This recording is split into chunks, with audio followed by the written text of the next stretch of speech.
Good evening. Good evening. We have been informed that Commissioner Del Rosario will be a little late, so we're going to get rolling with our regular startup business, and he'll join us when he can. I would like to call to order this meeting of the Transportation Commission and ask Ms. Plaus to take a roll. Take roll. Have I forgotten something? No, Mr. Bond is going to take roll. Fabulous. Mr. Bond. Commissioner Graham. Here. Commissioner Javadal. Present. Commissioner Ping. Here. Chair McCroskey. Both present and here. And as you just said, Commissioner Del Rosario is on his way. Has just walked into the room and can now be counted as present. Fabulous. I'd like to read the following land acknowledgement.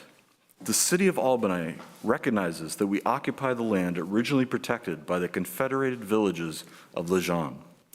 We acknowledge the genocide that took place on these lands and must make strides to repay the moral debt that is owed to this indigenous people, specifically the Ohlone tribe.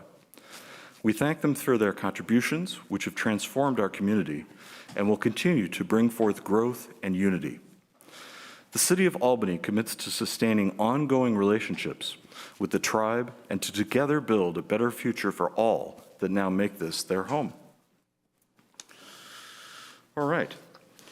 So we start off with general public comment. This is a time for persons who are either present virtually or in person to make a comment on items that are not otherwise on the agenda this evening. We can't discuss these items because they're not on our agenda, but we will take public comment, and we will take it at 3 minutes apiece. I see we have one member of the present public, and may have, and I'll let staff manage this process. So please go ahead, Jeremiah. Thank you, Jeff Bond. I appreciate it. Good evening, Commission. Let's see here, where to start. I just want to say, don't give up on school zones. I think it's a really important thing. I know that it didn't pass last year. It was kind of turned down. For whatever reason, I'm not 100% sure. But I really think creating a safety net around our schools and our children is a very important thing. I looked up municipal code books for all the cities in Alameda County. Albany is the only city without school zones in the municipal code book.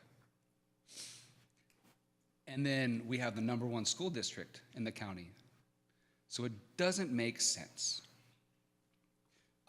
Please don't give up on school zones. I mean, it's a win-win situation.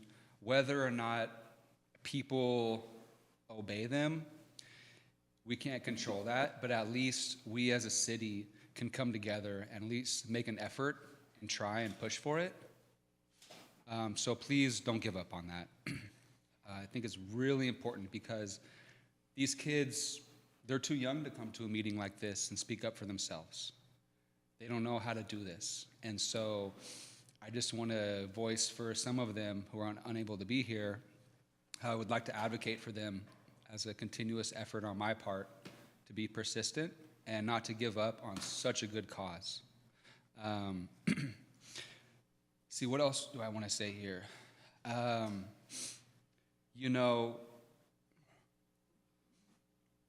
just want to thank you for recommending the VO scooters, for pushing that through. It passed, and I think it's a great thing. I rode VO scooters myself. I actually attended that city council meeting where it was approved. I came in here, I brought a VO scooter as a little show and tell, and it was just nice to see that. We got to push for more crossing guards. I know there's one at Talbot and Solano, but Cornell and Solano is such a busy intersection. And I put up a YouTube video about that if you want to watch it. Also, I'd like to speak up with my last 20 seconds remaining. I emailed this commission CC'd a couple other commissions about the fact that planning and zoning does what's called a parking reduction.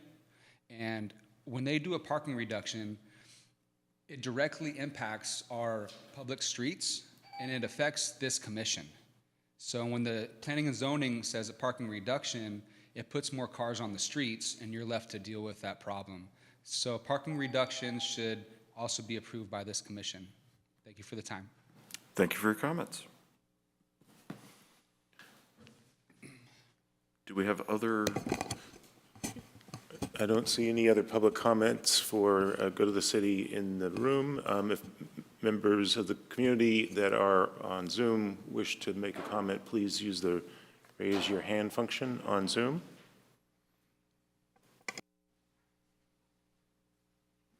Chair McCroskey, I'm not seeing anyone. All right, thank you.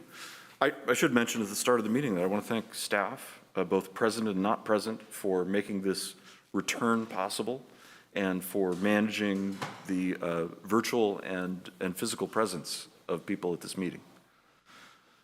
You're welcome, and there are people behind the scenes that are working on it as well, so it's not just Michelle and I. I think I said that, but yes, absolutely, definitely. Great. So let's move along to item number 3, the monthly police data on collisions and citations. Is that Mr. Freed? Thank you. Chair McCroskey, can you hear me in the room?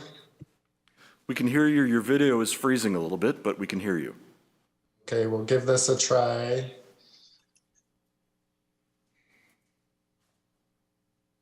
We see a slide. Perfect. Thank you, Commissioners. Justin Freed, Transportation Sustainability Manager for the city. My apologies for being on a screen while you guys are back in person. I'm presenting the police data for August and September. And in August, there were 6 collisions. Oh, sorry, we're starting with pedestrian collisions. There were 0 pedestrian involved collisions in August and 2 in September.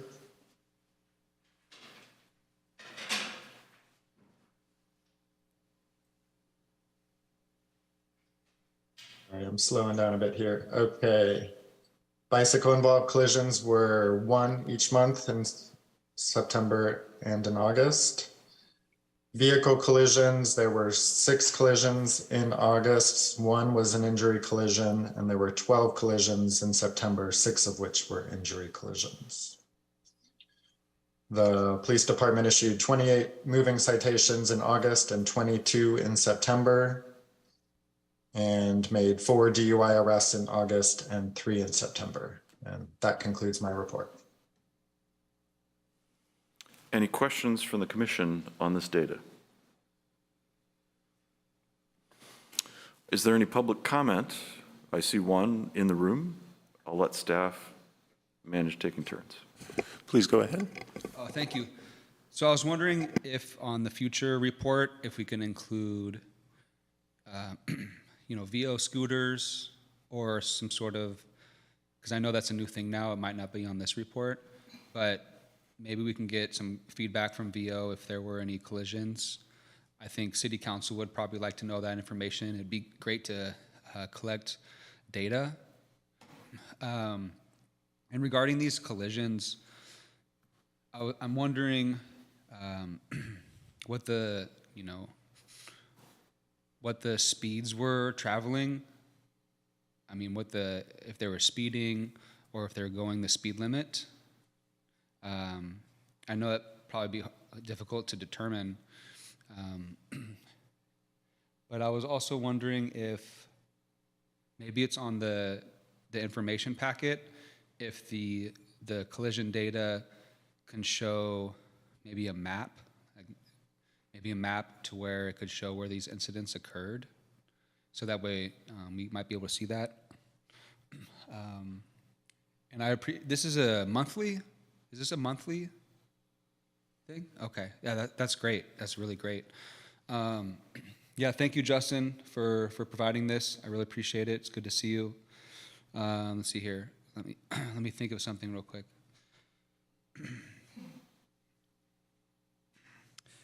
If any of these accidents occurred around the schools, that should be highlighted, because that would go to show that it would be just cause to, implement school zones and the need for reduced speed around our schools. So Justin, if maybe next time, maybe it's already there, but maybe you could say something about how if any of these accidents occurred around the schools. And the last thing I want to say is close calls. Maybe not an accident, but close calls that are reported. Like, for instance, the crossing guard that was almost ran over a few weeks ago. It was a close call. So I was wondering if maybe you could report close calls that the police had some information about. Thank you. Thank you for your comments. Folks who are playing at home, remember you can use the raise your hand feature to make public comment. I'm not seeing any hands raised, Chair McCroskey. All right, great. Let's bring it back to the commission. Are there any comments by commissioners? Seeing none, okay. Mr. Garrett-Pinguela brought up some issues, and I would say that some of those would be addressed in our quarterly review of data, but there's also a limit to what we can capture, and we've kind of prioritized what we can, and that's what we focus on. Thank you, Mr. Freed. If there are no other commissioner comments, I think we'll move on. Next item is our consent calendar, and these are items that can be enacted by one motion unless a commissioner or a member of the public wishes to pull them from the consent calendar for consideration. So let's start with commissioners. Are there any commissioners who wish to pull one of the two items? Seeing none, we'll take it to public. Jeremiah, would you like to pull something? Yeah, 4-2, please. 4-2. All right. Are there any other members of the public attempting? I don't see any in person. Are there any digital access members of the public? Again, if anyone on Zoom would like to pull or discuss an item on the consent calendar, please use the raise your hand function. I'm not seeing any hands raised on Zoom. Okay. Procedurally, do we start with the consent calendar with one remaining item, or do we go to the item that's pulled? Well, you can take public comment and see if there's anything that you would want to separate out as a vote, perhaps. And then otherwise, you could have just one vote on the two items. Is that what you mean? I see. So we'll look at 4-2, and then we may put it back in. Right. Okay, great. So is there a staff report on item number 4-2?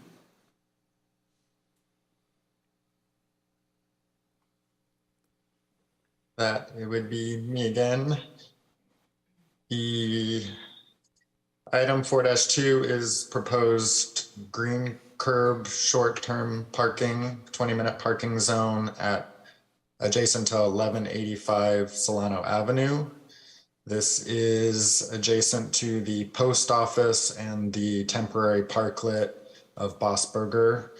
Last year, we requested that Boss Burger take down their parklet for a couple weeks during the holidays with the increased need for access to the post office. The year before that, there had been some concerns raised with access to the post office. So this year, the temporary parklets are allowed to remain through March, and so we're proposing to install the short-term parking spots next door to where they currently are and being used by Boss Burger.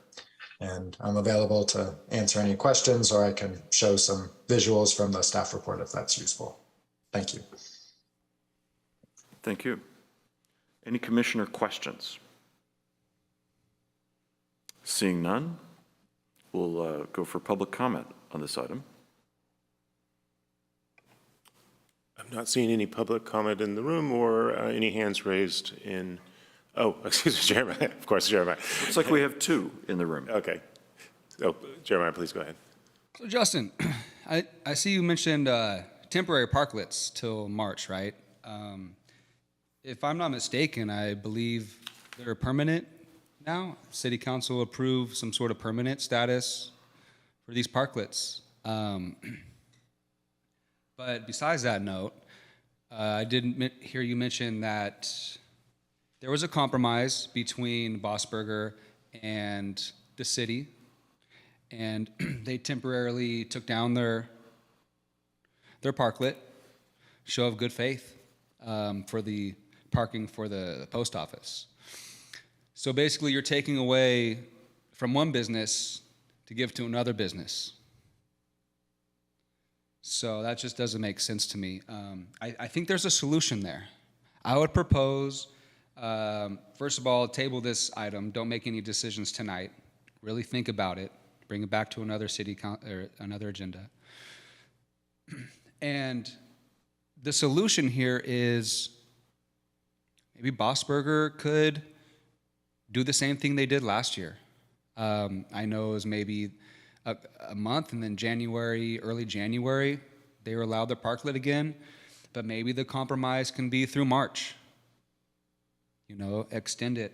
I wouldn't say to make that a permanent green. One space already is green, right? So you're just adding another green. I think there's a solution there. I think we all need to work together as a community because there's been so much push for parklets. It's a really great thing, and Bossberger, they have a wonderful one, and it's really nice. I know that members here tonight, sitting up on the board, are advocate users of outdoor parking. I know one member of the board was eating dinner on Solano tonight, enjoying at an outdoor parklet. And so I would just think that it would be nice if we just gave these parklets a chance, an opportunity to continue what they do. Because parklets are a permanent thing now, and Bossberger's is really nice. It's really clean, it's really nice, and it's noticed by a lot of the community. And I mean, sure, you want to add 2 parking spaces, but we don't need more cars on Solano. We need more people. You know, and it's just like you're taking away from one business to give to another business. It's not fair. So please give Bossberger a chance. Maybe there's a solution temporarily. Thank you for your comments. Can we save it till end of public comment? Hi, my name is David Lee from Bossberger. This is the first time here. As Jeremy mentioned, that those 2 spaces we are currently using as outdoor dining, and we tried to make it as a clean and as a open, welcoming space for the public. And last year we did temporarily move out our pallet, all the furnitures, to use on holiday period. So I think that we can cooperate same as this year. I don't think that you will take out the permanently that will really hurt our business, because right now still, as a pandemic, the people still like to eat outside, and we have the space they utilize for our outdoor dining. And especially a lot of family people who doesn't want to participate in indoor dining, they'll come in and then order food, and they will take out the food at outside dining. We have 2 spaces that we utilize as outdoor dining. So I want to ask city and commissioner to please, we can do the same thing. We can cooperate just like last year. We can move for holiday period, and then we can put it back after the holiday period. Because we also looking forward to I think the permit that will be due like January for the permanent outdoor dining. So we are eager to do that. So right now, taking out the temporary time period for the holiday to utilize the parking for the post office user that we can work with the city, but taking out the permanently, that will really hurt our business and also our customers too, because they want to dine outside. And everybody we talk, especially right now, that another outcome, and they think the winter time will be probably another bad situation. So people, I talk to a lot of customers, they say they're still comfortable eating outside, even though it's getting cold. So we're trying to put outdoor dining as comfortable as possible. We probably might need to put a heater or something like that, but currently that outdoor space, the 2 parking spaces we are utilizing, we need that. So my request is that we will work with city to do the same thing as last year, to the temporary holiday period. But after that, we want to get back to the space again to use as a parklet. That's my comment, and I want the city to help us start business and to help our customer to enjoy our dining, and we'll try to manage the place as clean as possible. Thank you. Thank you. Is there any additional public comment?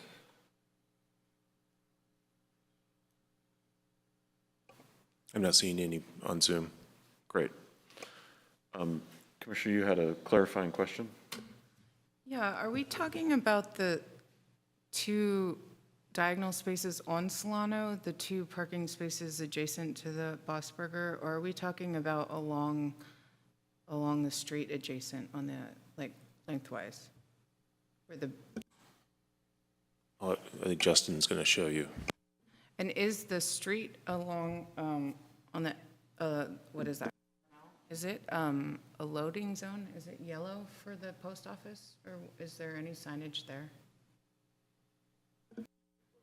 There used to be a loading zone next to the drop-off mail spots right around the corner. Those are not yellow currently. They appear to have been grayed out at some point previously, but before my time, looking back through Google Street View, there was a loading zone there in the past. Just to be clear, since I was a little confused by the comment, and it sounds like there's some questions still, the proposal is to leave the 2 spots being used by the parklet and to replace the green zone that's being used by the parklet with 2 spots immediately to the west. So we would not be requiring the parklet to be removed during the holidays or after. And the other public comment was regarding a permanent program. So there is a new program with new requirements that requires encroachment permit application. It has in the requirements that any loading zones would need to be replaced. So we could choose not to install it this season if the business is preferring to take their parklet down rather than to have a loading zone for the 2 spaces adjacent to the parklet. But that is the expectation in the new requirements, that the loading zone would be replaced as part of the parklet installation.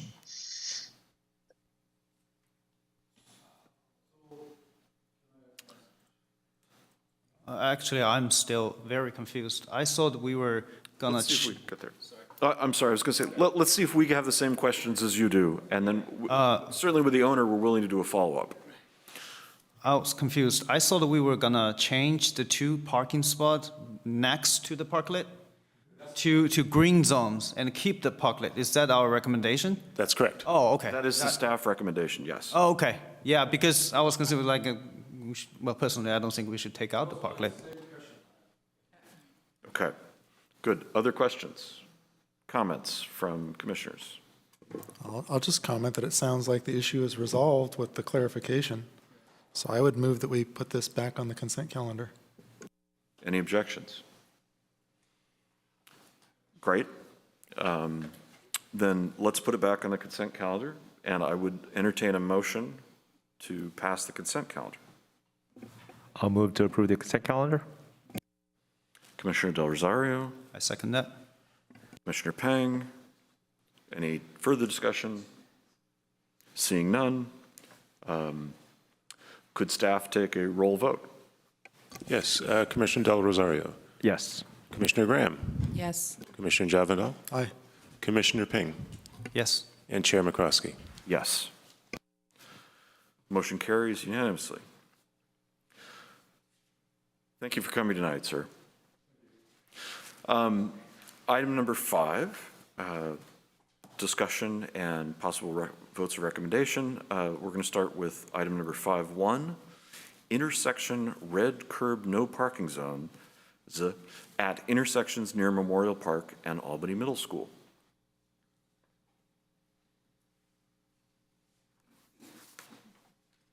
Good evening, Commissioners.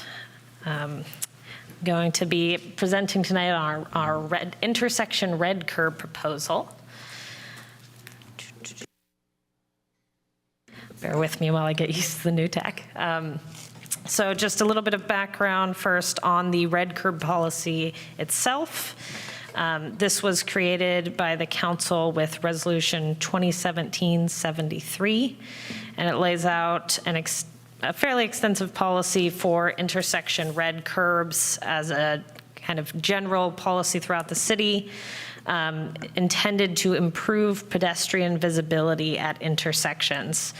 And it has some particular recommendations for the length of these red curbs, with 15 to 20 feet preferred at the approach sides. So as you can see of this diagram, those longer sections where the car is approaching the intersection. And then on the other sides of the intersection, the departure sides, 3 to 10 feet with 10 feet preferred. The policy also has a variety of priority areas for these red curb intersections.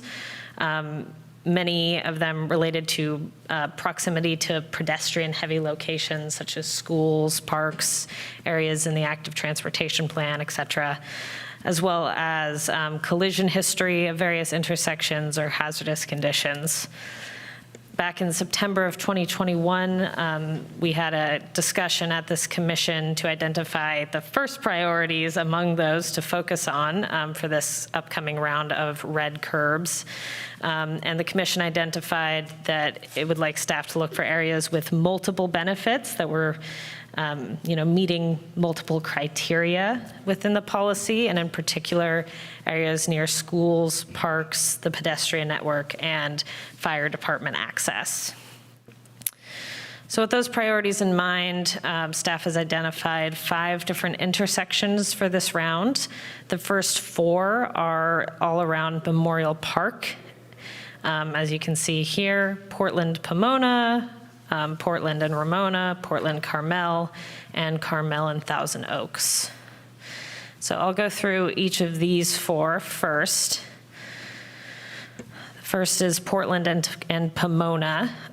So just a note on these photos, they're not particularly scientific, just to give you a sense of where the red curbs would be, and those numbers on the side are the distance that staff is proposing.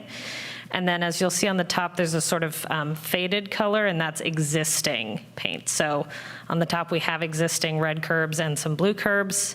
And the new proposal is for an 18-foot red curb on that west side of Portland, 10 feet for the departure side, the east of Portland, and then 10 feet on the west side of Pomona and 20 feet on the east side of Pomona. I'll note that 18 feet that you see there is a little bit different from the 20-foot recommended in an effort to preserve parking spaces just based on the length of that curb section. And here are some photos from the ground in that area. So this is traveling westward along Portland. And you can see the same numbers and sections of red curb there. Next, we have Portland and Ramona.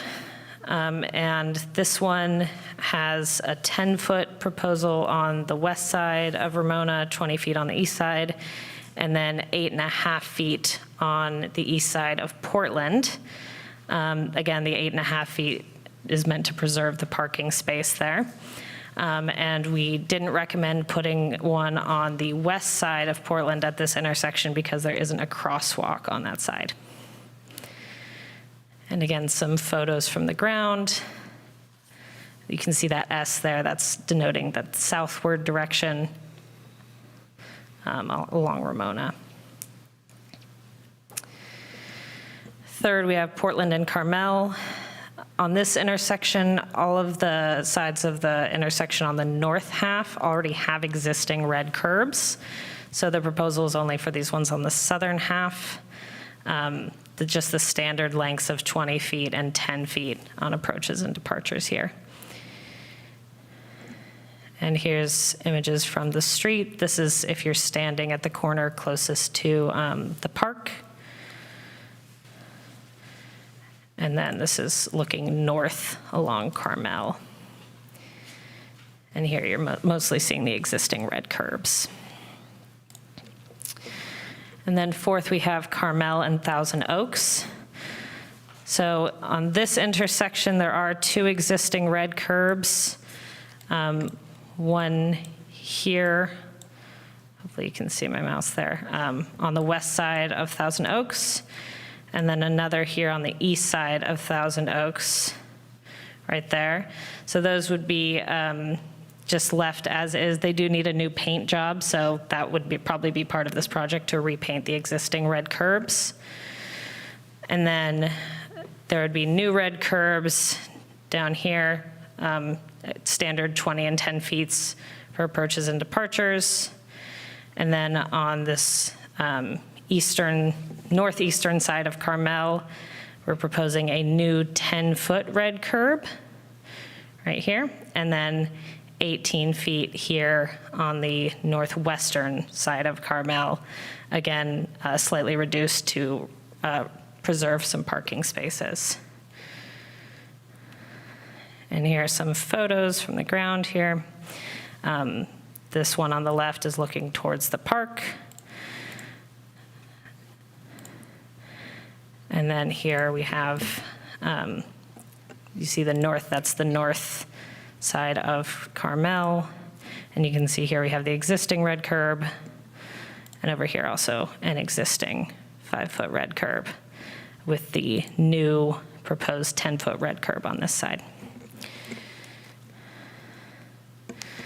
And then the other intersection that we've proposed in this round is Brighton and Masonic. So this is a few blocks away, right near Albany Middle School and the Greenway. And this intersection actually mostly has red curbs. You can see all of these light red. So most of the curb sections along the intersection do have red already, but we're proposing adding a 21-foot red curb right here on the north side of the intersection. It's 21 feet because that's the length of the curb section there between a driveway and the greenway itself. And as you can see in these photos, that section of parking does really block visibility towards the greenway, which is already relatively hard to see just because of the natural curve of the greenway itself. So this photo on the left is from the greenway, someone who's about to cross the street, and that blue car that you can see in the photo is at the stop sign. And then the photo on the right is from the stop sign looking towards the greenway. And if you squint, you can see a person waiting there that you can sort of just barely make out. So those are the proposed red curbs, and I'm happy to take any questions. Commissioner questions first.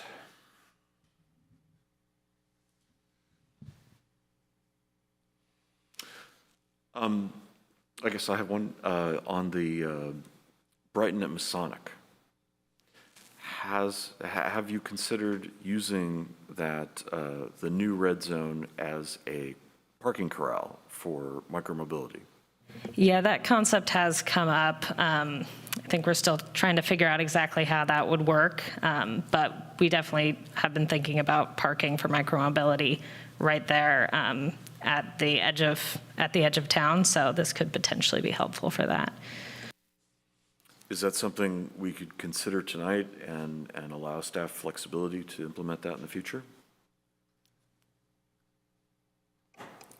I think we haven't talked about that. I think our plan was to bring back a micro-mobility program when we bring the permanent ordinance to you and then to the city council.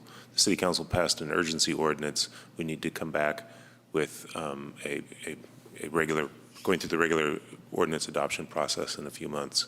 So our thinking was we would deal with the parking aspects of that at that time.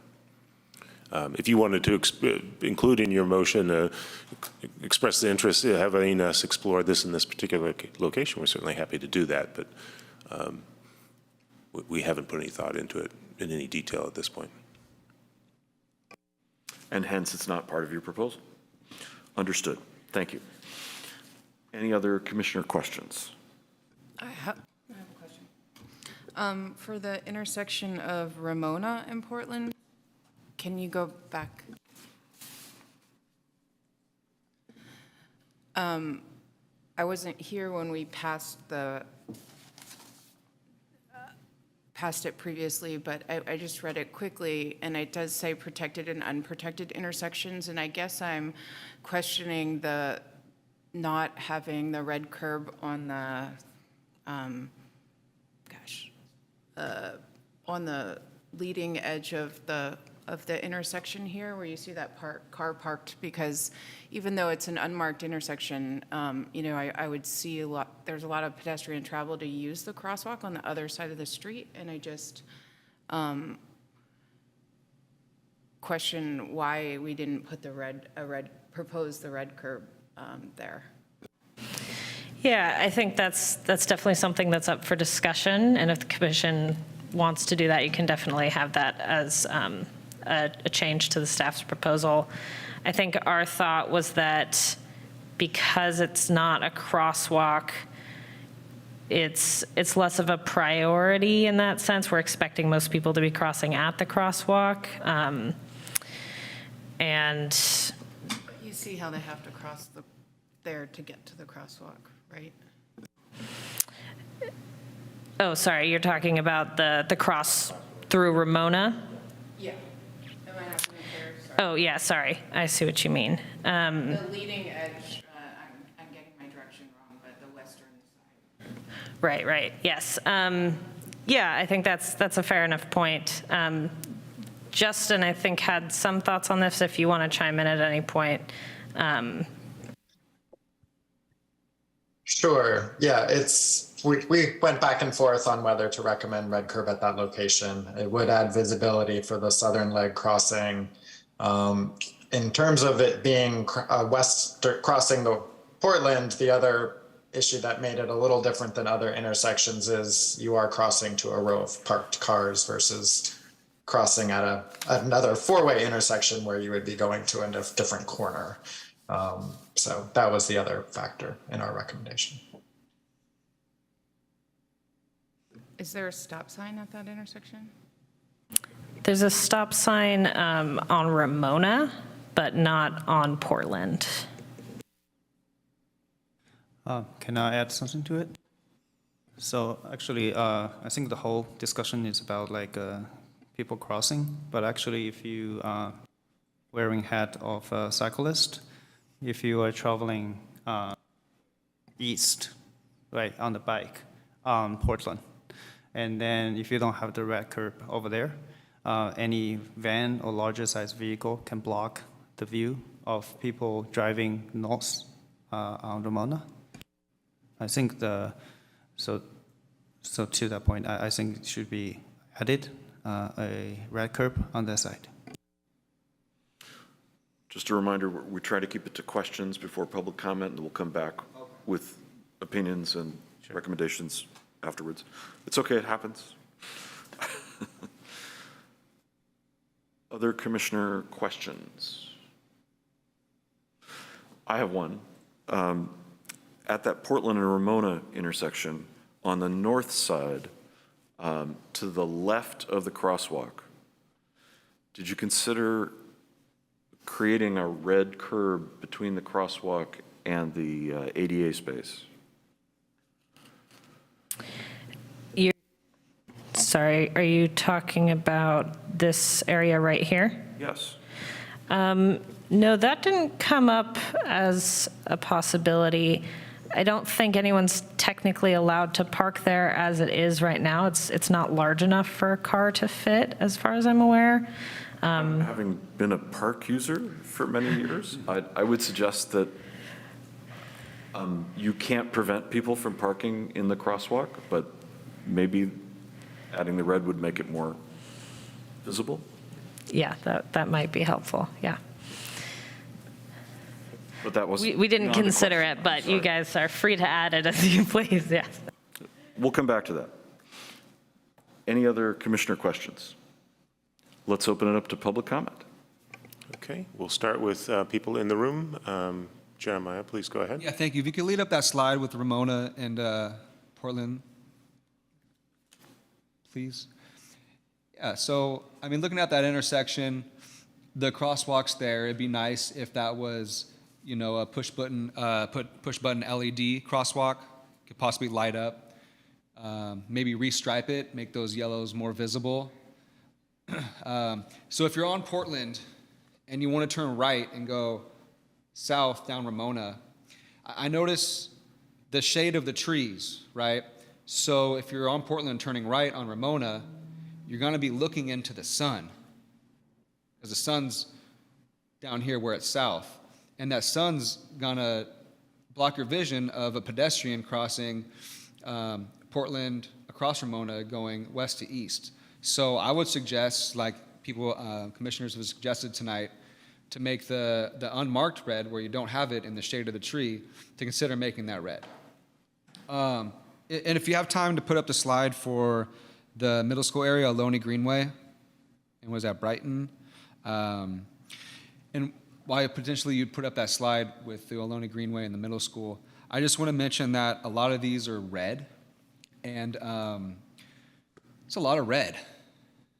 Any thoughts on making some of those blue for ADA? I mean, it would still limit the use, the overall use of the parking space, but please consider possibly some ADA if you want to. So 21 feet. It looks like it blocks that whole entire house.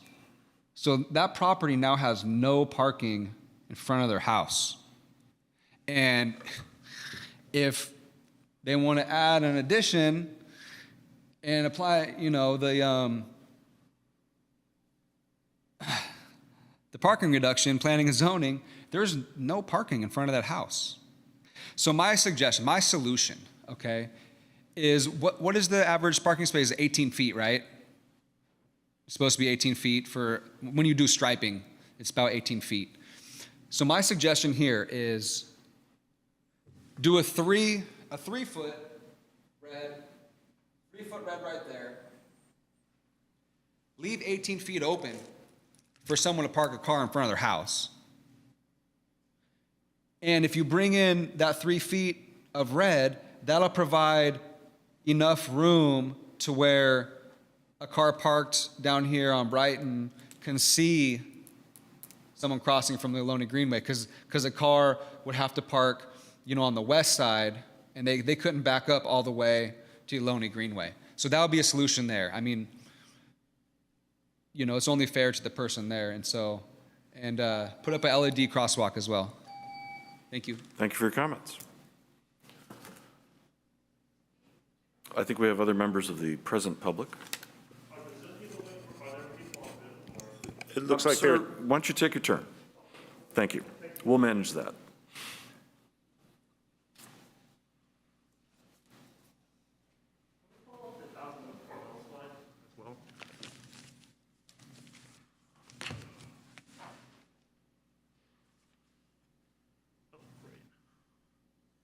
Oh, that's the 3-minute, okay, great.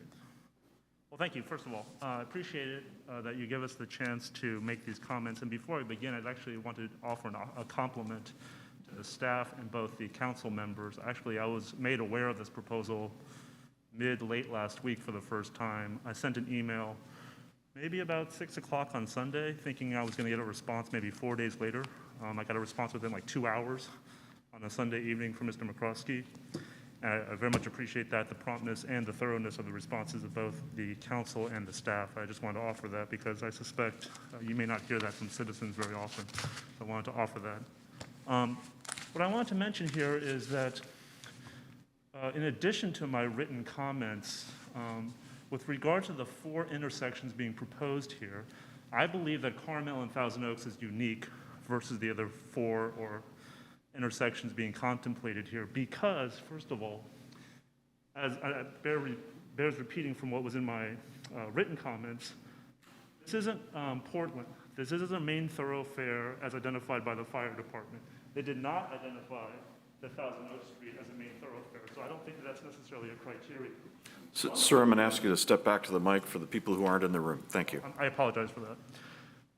Another issue is it's cited to in the staff proposal that there was a traffic accident, a collision in 2016 at that corner, and that was contemplated for a reason or a basis to bring the red curbs here. I would submit to you that, first of all, of course, one accident is never a good thing, but it was an alcohol-related accident at a 4-way stop sign. If that is the criteria that triggers a red curb, then I would submit to you that essentially every single corner in Albany would warrant a red curb. And that might very well be what the Traffic Commission wants.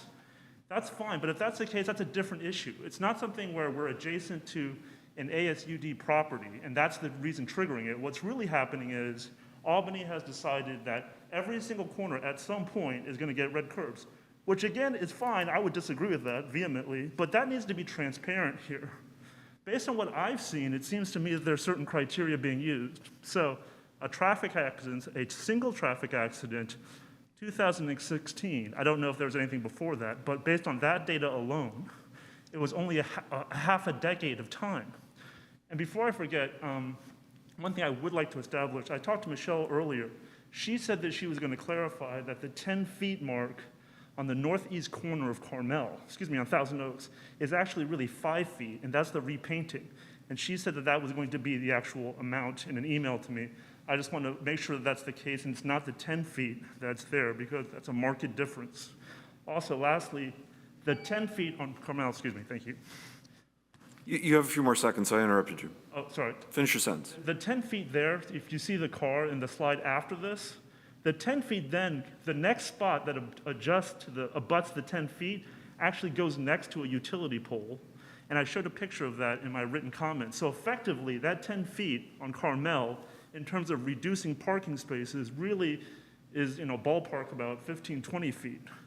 So I would ask at the very least that 10 feet on the Carmel side be reduced to accommodate that, because right now, that car in that picture is a senior citizen, 80 years old, has a handicap parking permit. He needs to open up that parking door, the passenger side to do grocery shopping, move groceries out. He can't do that right now as this picture. I'm going to ask you to wrap up. That's it. Okay. Thank you. Thank you for your comments and your written comments as well.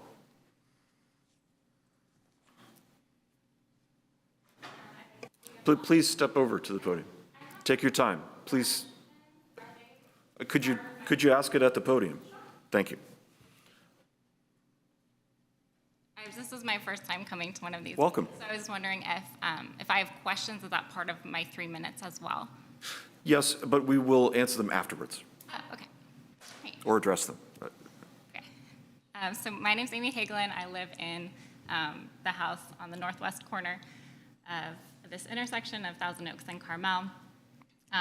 So my questions were how we calculate the distance. Is it, as it's drawn, it looks like it's from kind of the end of the curve of the street is where you start measuring, or is it from like the actual intersection of the two streets if you were to take those curved corners and make them into a point? That wasn't particularly clear to me, and I'm concerned about it because we're classifying 18 feet as losing one parking space. I worry that that's not quite accurate if you're looking at the Carmel side of my house, because right now you can pack 3 cars in there very tightly before hitting my driveway. And I'm worried that what you're interpreting as losing one parking space is actually losing more because of that impediment. And in general, I wanted to say that I definitely share my neighbor Andrew's comments that he just made. I personally believe the intersection to be sufficiently safe thanks to it being a four-way stop. The parking spots can get quite filled up to the point that I'm not able to park in front of my house. I have 2 young kids, so sometimes between the kids, groceries, backpacks, that sort of stuff, it's quite difficult when we get kind of pushed down Carmel and aren't able to park there. Unfortunately, the garage in my house is not fit for parking inside of. So you might look at it on a street view and think, oh, just park in your garage. It doesn't really fit. And I shared comments in writing as well, but I would just hope that we could get some more clarity on the actual impact beyond these depictions that don't seem quite accurate to me, to really go to these corners, measure out the actual distance, maybe mark it out with chalk, maybe even live with it for a time, so we can really understand the impact that that's going to have, and understand it before we make what would be a very permanent change to me and my neighbor's ability to park. So I think that's everything I wanted to say. Thank you very much. Thank you for your comments and your question. Do we have online participants for this? We do. I see right now 3 hands raised, and if anyone else wants to raise their hand, use the raise their hand function in Zoom, we'll go ahead and call on people. I'll call on the first one, Andrew Linkoff. Andrew, please go ahead. Hi, my name's Andy Linkoff. I live at 1326 Portland, which is the corner of Portland and Ramona. I was a traffic and safety commissioner about 15 years ago with Fareed, and during that time I suggested we put red zones throughout the city at the right-hand ends of blocks. Timer? Prioritizing starting with school areas, so I'm very happy to see this finally happening. I don't think that the red zones at what are the beginning of the blocks for car travel actually have an effect on sight lines. So if you're trying to reduce impact on people's who don't like red zones, I would start there.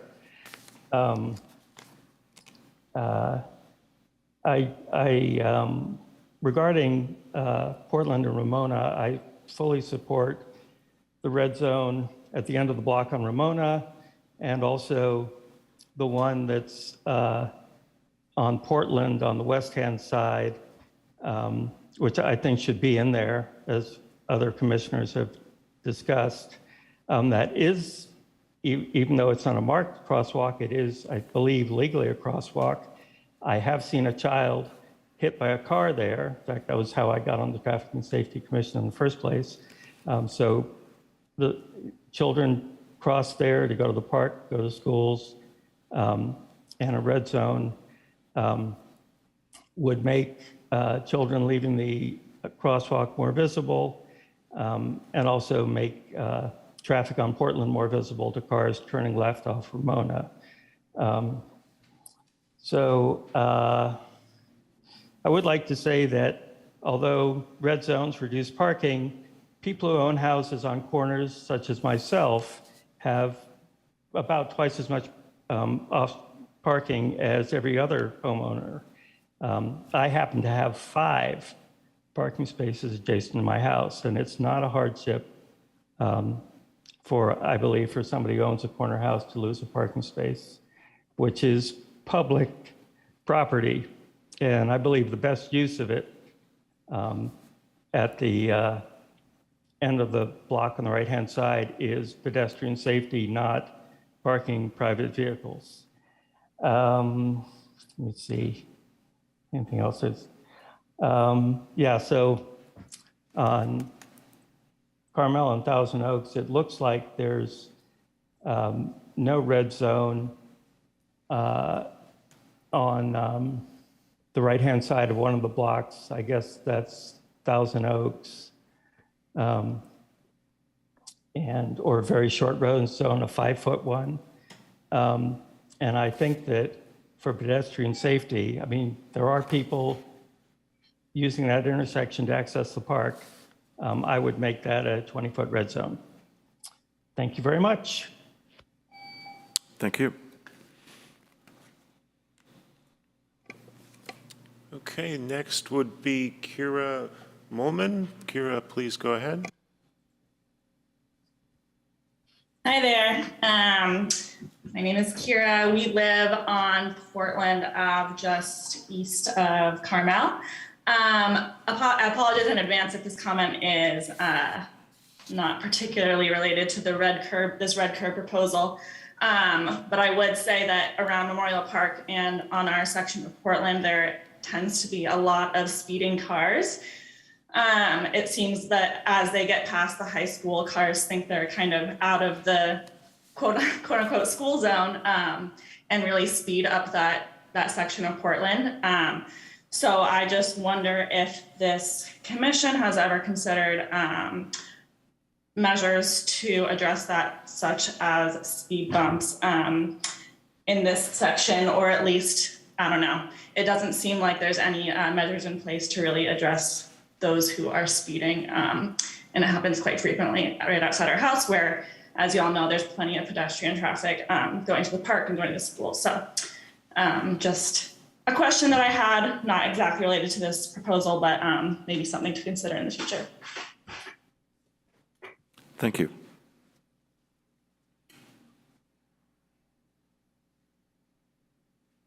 Next, Brian Young. Brian, please go ahead. Hi, can you hear me okay? Yes. Okay, great. So thank you. Yes, I'm Brian Young. I live at 601 Carmel Avenue.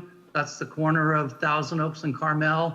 And so you're hearing from all three corner houses on the corner of Carmel and Thousand Oaks. I submitted some comments in writing. I mentioned that our neighborhood is already severely impacted by parking issues. You know, there's a lot of activities at the high school, there's the dog park, there's baseball. So parking's at a premium. And there are, some of my neighbors are quite elderly. They can't park up the street like I can. So I wanted to go on the record opposing the red curbs on Carmel and Thousand Oaks. Thank you. Thank you for your comments, both written and verbal. Are there any additional speakers? I'm not seeing any additional speakers on Zoom. If you would like to speak, please use the raise your hand function. For the person calling in using a cell phone, you can do *9 to raise your hand if you'd like to address the commission.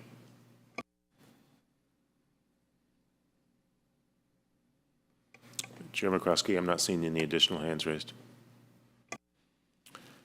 Thank you, Mr. Bond. Let's bring it back to the commission. Does anybody want to take up any of the questions that were asked or ask additional questions?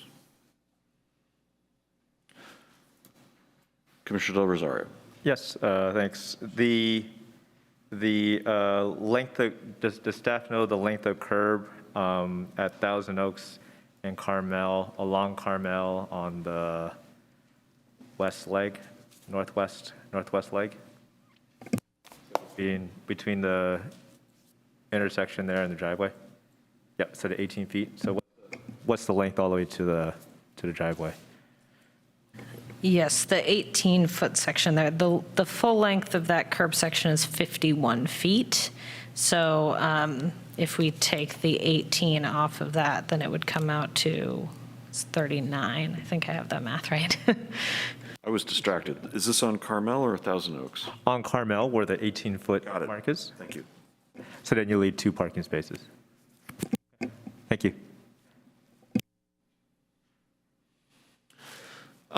There was a question asked about how the measurements are taken. Do you want to go into a little more detail about that? Yeah, absolutely. So the measurements are from where the curb finishes its rounding and starts going straight. So for example, where the white line is at a stop sign, or where the crosswalk starts, basically, that's where we start measuring from, and then down the street. Okay.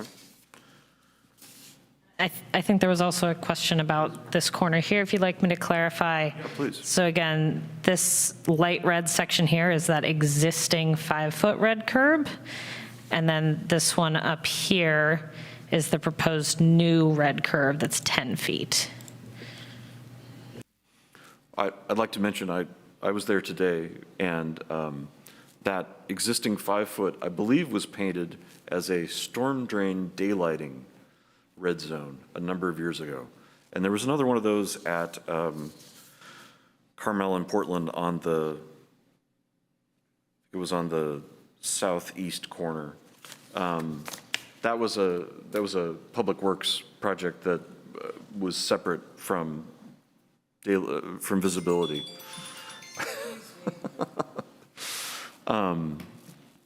There's a whole history of red zones, and one of the correspondents questioned why it had been set as 5 feet, and now we're looking for more. And my response to that is there've just been a whole different host of qualifications for painting.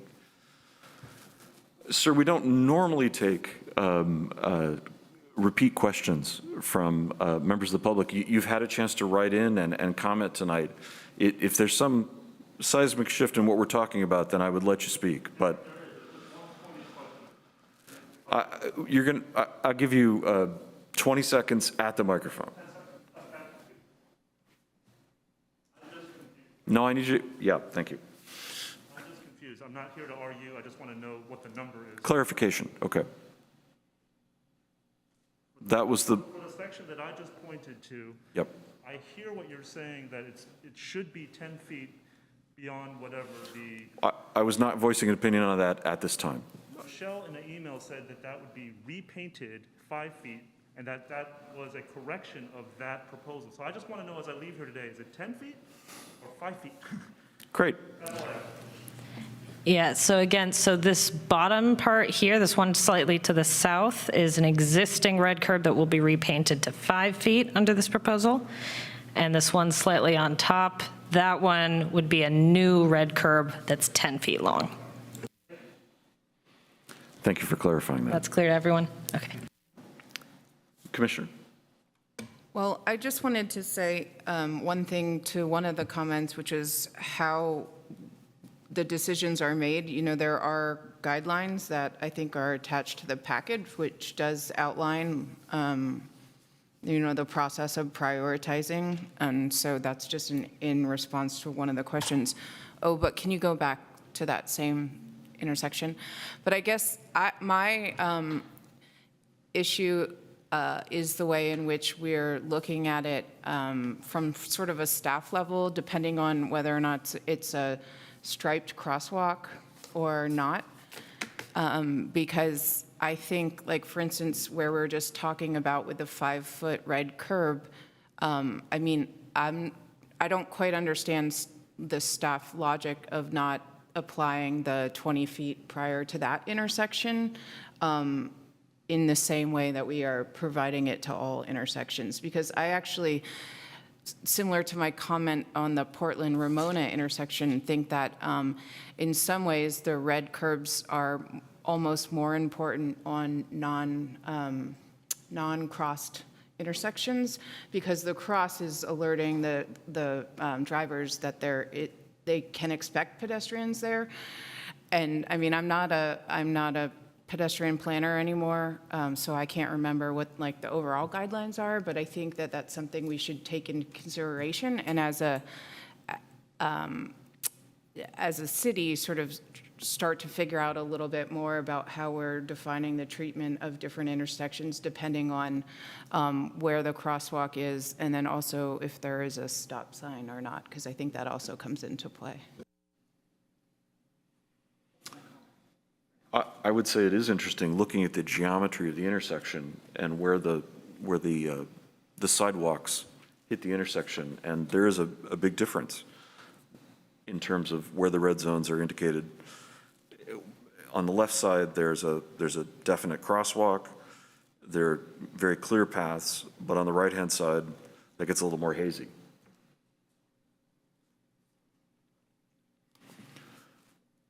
Mr. Peng. Have a couple of comments. This is kind of responding to the people who just talked, and also to the email that I received. So first is that a couple of times people mentioned their elderly people need access to parking and load, unload groceries. That shouldn't be addressed here. That should be addressed by applying for a blue curb in front of their property. So that will solve the problem for the elderly. Secondly, the email mentioned that some of the household owns 3 or more cars that might parked outside. So the city code says any cars parked outside cannot exceed 72 hours. So I would encourage people to actually talk to the city to address, cars that is parked there over 72 hours. So the turnover rate of the space will be higher and be better utilized. Thirdly, I think people are asking where are the studies. So I usually just go to the National Association of City Transportation Officials website. They have decent studies, especially on this item. It's called visibility and sight distance. People call it daylighting. Also, I want to respond to one of the commenter earlier. He mentioned that he served on this commission 15 years ago, and I think I really appreciate his work, and I think his comments still stay true, that this commission is advising on the public right-of-way, which is a public property. And if we are pitting inconvenience against safety, I would always pick safety first. That's my comment. Thank you. Del Rosario. Yeah, thank you. Back to Ramona and Portland, on the northwest or northeast side where the crosswalk is crossing. Yes, so there's a blue curb there leading up to the approach to the crosswalk. So those are angled parking spaces. So as cars are approaching, and if there is a car parked in the blue curb there, you actually have less visibility than if cars were parallel parked. So I don't know. I think it looks like you have to actually change some parking striping to do this. But if you shifted the blue curb, the blue handicap space over one, and then red curb that space between the crosswalk and that second parking space, that should open up some visibility. And actually, I think it should even be more, just because it's an angled parking space, so it's taking up more area on the roadway. It is angled, so then your visibility is helped a little bit by the angled parking space. But I know that I don't think it's sufficient, especially if there's going to be a car there parked in the blue curb. So I don't know if there's anything that can be done to shift the blue parking space over. But again, you're going to end up having a narrower parking space, which may not be sufficient for a handicap spot.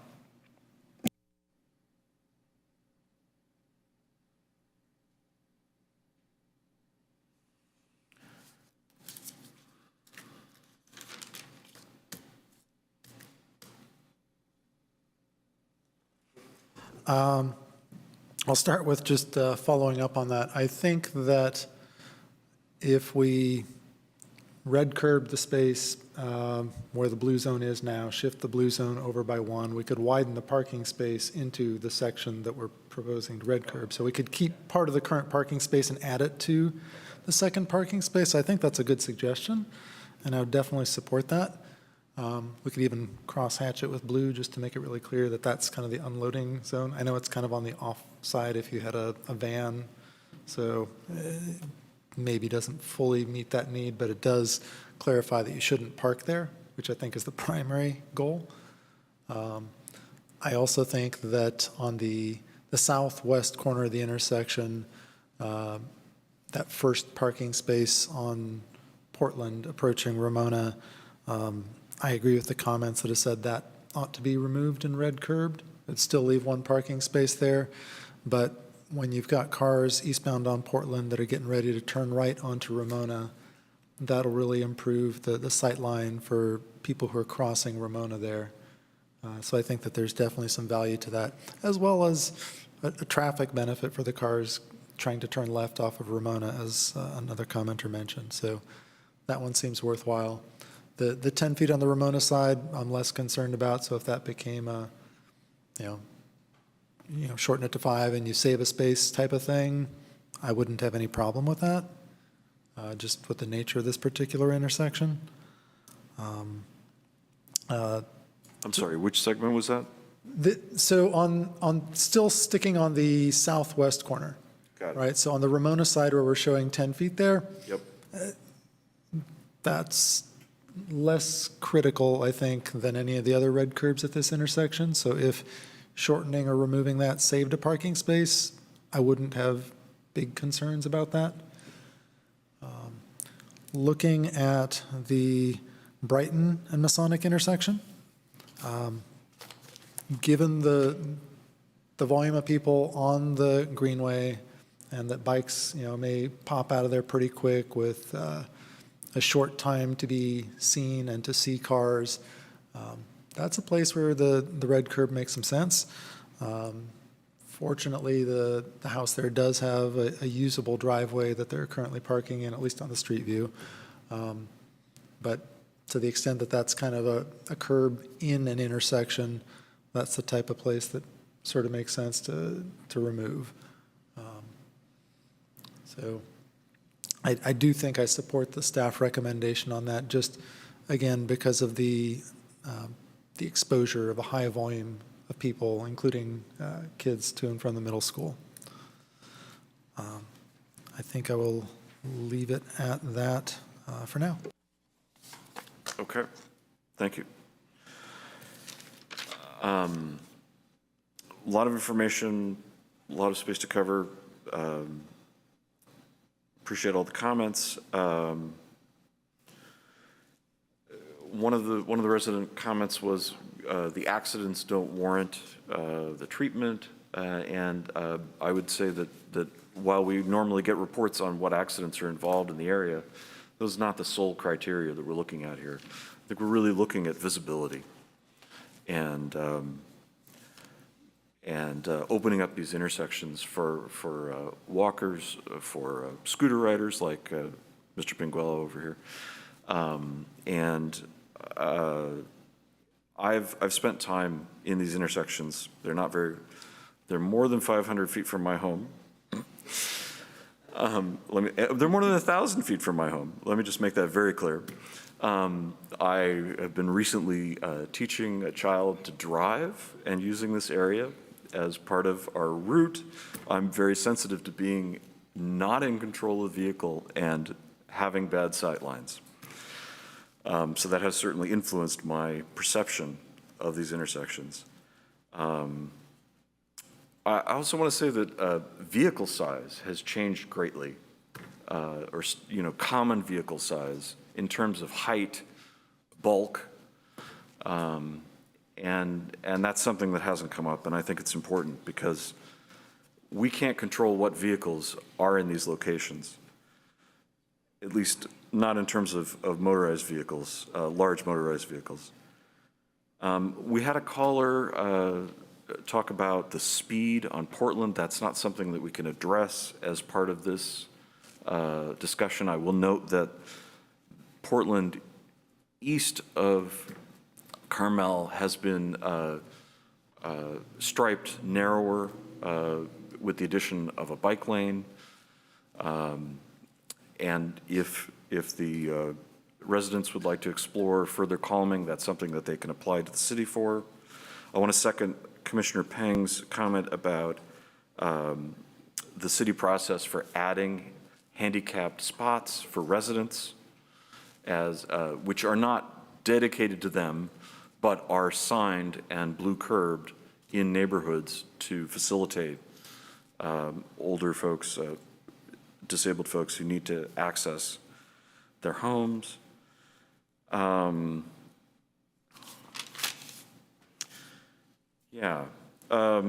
Let's see. Portland and Ramona,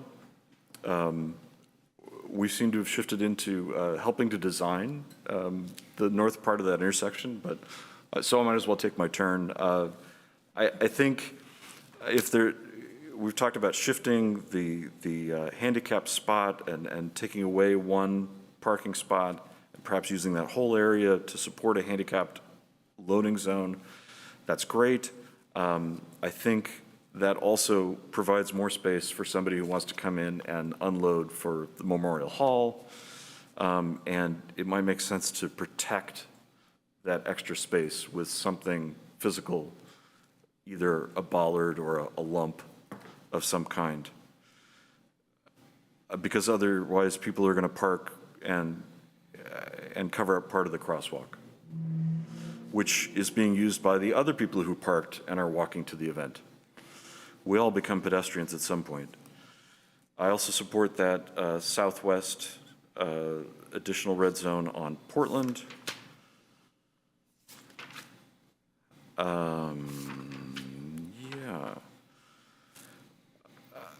On Brighton Masonic, I was there today, and there is a driveway in part of what's illustrated on the overhead view. The street level view, you illustrate it correctly and show the red zone starting after the driveway. That's not a big issue.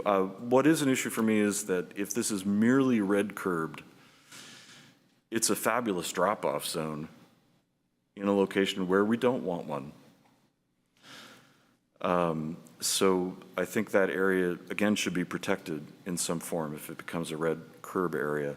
And then there's this other idea of prioritizing the space for micromobility parking and bicycle parking.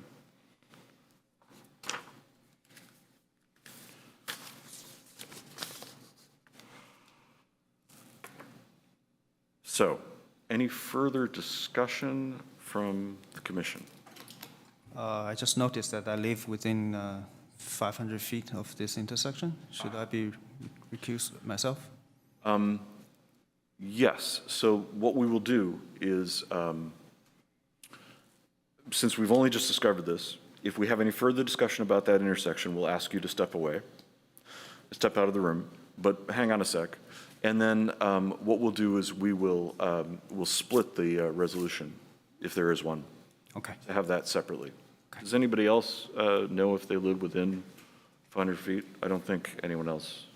No. Okay. Thank you for bringing that up. Sure.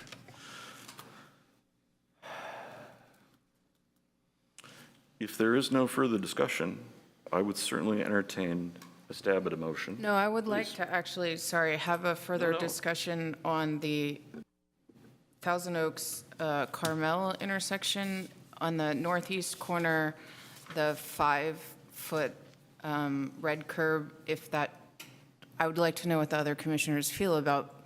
I mean, I think the leading aspect of the intersection is the most important, and I think that we should consider adding more red curb to that 5 feet.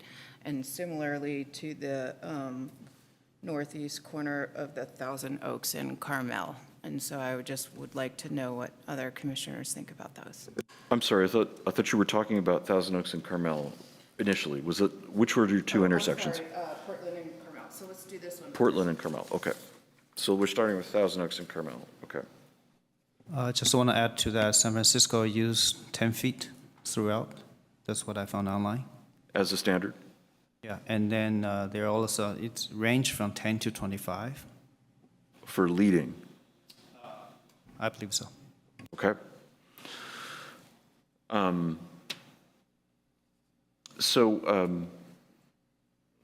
Ms. Plaus, are there issues with eliminating parking entirely in front of houses with these northeast corners?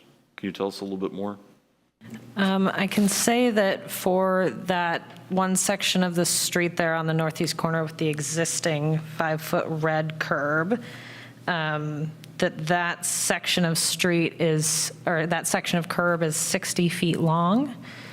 So a longer red curb there wouldn't eliminate all of the parking in that section. Is that on Thousand Oaks or on Carmel? On Thousand Oaks. So there is no driveway in the front of that northeast corner house? Yes, I believe that's right. Okay. I think I Yes, see a that's garage correct. behind, but yeah, okay. Thank you. And then, can you tell us any more about the situation at the northeast corner on Portland at Carmel?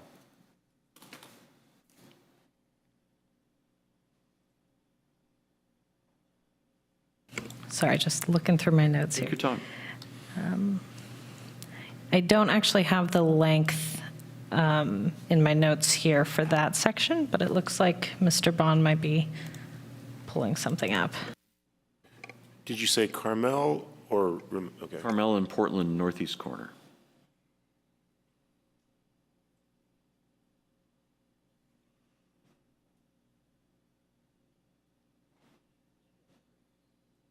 So it looks to me like there's kind of 3 small parking spaces before the driveway there. So my guess is that it's something around 50 feet long. Okay. And how much red curb is there already? That's another one that's relatively small, somewhere between 5 and 10 feet. Sorry, I don't have the exact numbers.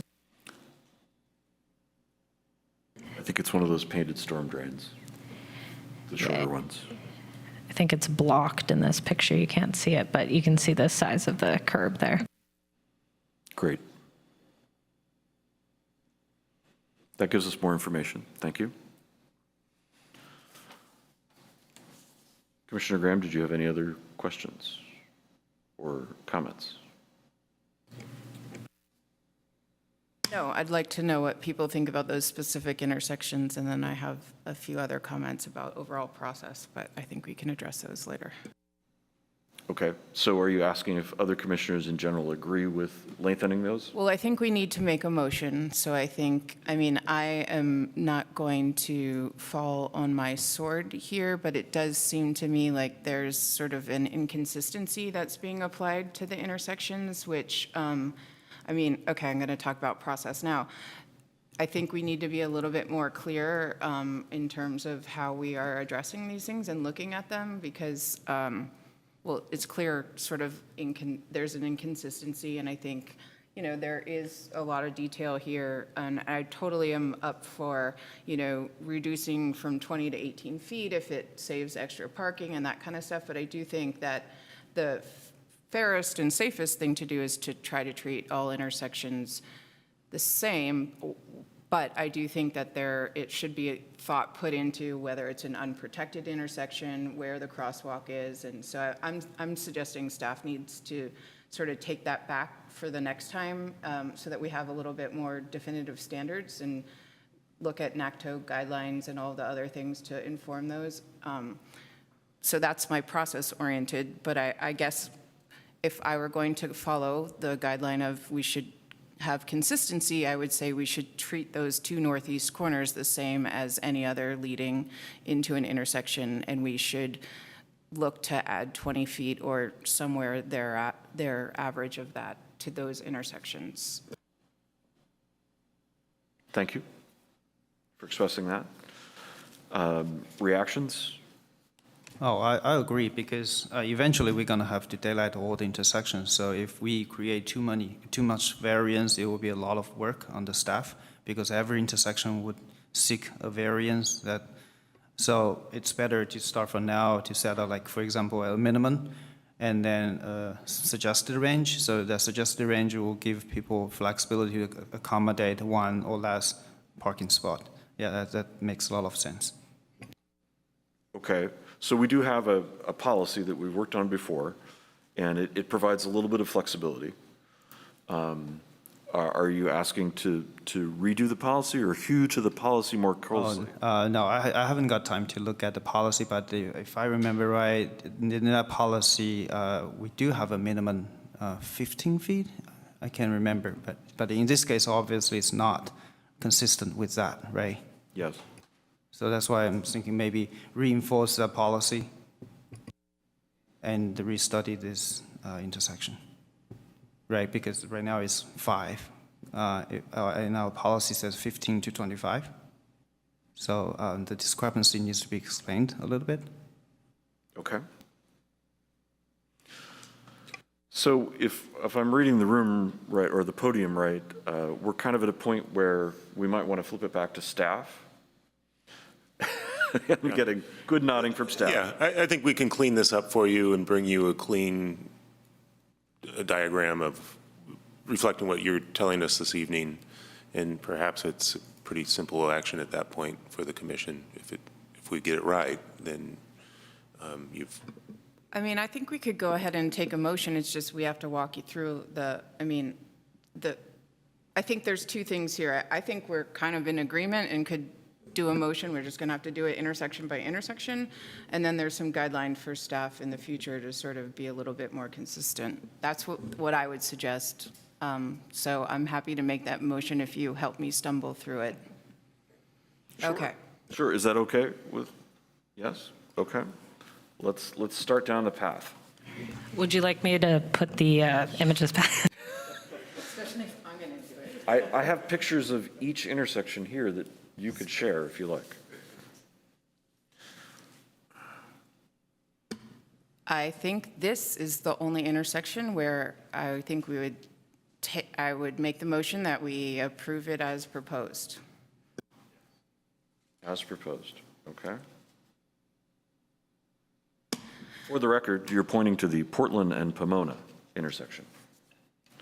Now moving on to the Portland and Ramona intersection. So I think for this intersection, we are suggesting to add a 20-foot red curb to the southwest corner of the intersection. On Portland. On Portland, thank you. And then I think we're directing staff to redesign what is shown as the blue curb on the north side of Portland, on the east side of the crosswalk, to create better visibility, which would mean moving the blue zoned parking. I'm done with that one. I think at the Portland and Carmel intersection, we're suggesting to staff to add 20 feet of red curb in the northeast intersection along Portland. I'm done with that one. Northeast, okay. And then on Carmel and Thousand Oaks, I think that we're recommending to staff to add 20-foot red curb on the northeast corner, on the northeast intersection along Thousand Oaks. Okay. Okay, I will second that motion if you're done with that intersection, because we need to hold the other one for a separate discussion. Good point. Can I make a friendly amendment to have some sort of bollard or something to prevent cars from parking in the, what would now be the daylighted space where the old handicap space is? For the Ramona Carmel. That's correct. And a friendly motion to red curb any space that's not parking or handicap marked.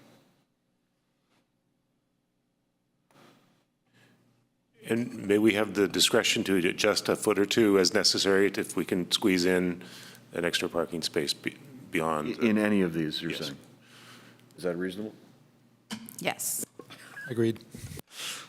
Okay.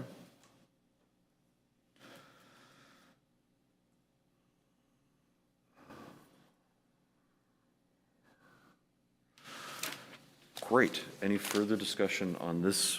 Any further discussion on this motion? I'm sorry, I missed who made the second on the motion. Okay, thank you. Are you ready for a roll call? Please. Okay. Commissioner Del Rosario, Yes. Commissioner Graham, Yes. Commissioner Javindel, Aye. Commissioner Peng, Yes.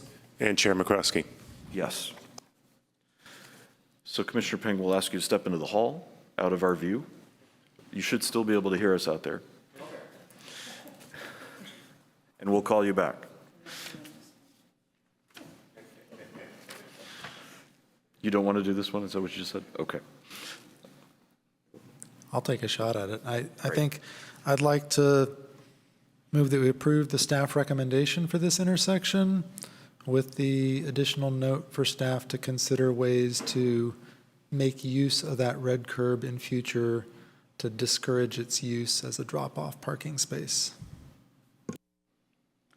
So just to be clear, you're saying to consider protecting it and using it for other things? Consider protecting it and/or use it for other purposes like, scooter corral. Which, As mentioned, I don't want to constrain staff, but, whether it trying to is, be inclusive. yes, putting, bollards or lumps or anything out there, or creating a corral, whatever staff thinks is appropriate as, the opportunity presents itself. It doesn't have to be tied to the implementation of the red curb, but it's a future follow-up. I second. We have a second from Commissioner Graham. Any discussion? Seeing none, we'll vote. Commissioner Del Rosario, Yes. Commissioner Graham, Yes. Commissioner Javindel, Aye. and Chair McCroskey. Yes. Commissioner Peng, you're welcome to come back in the room.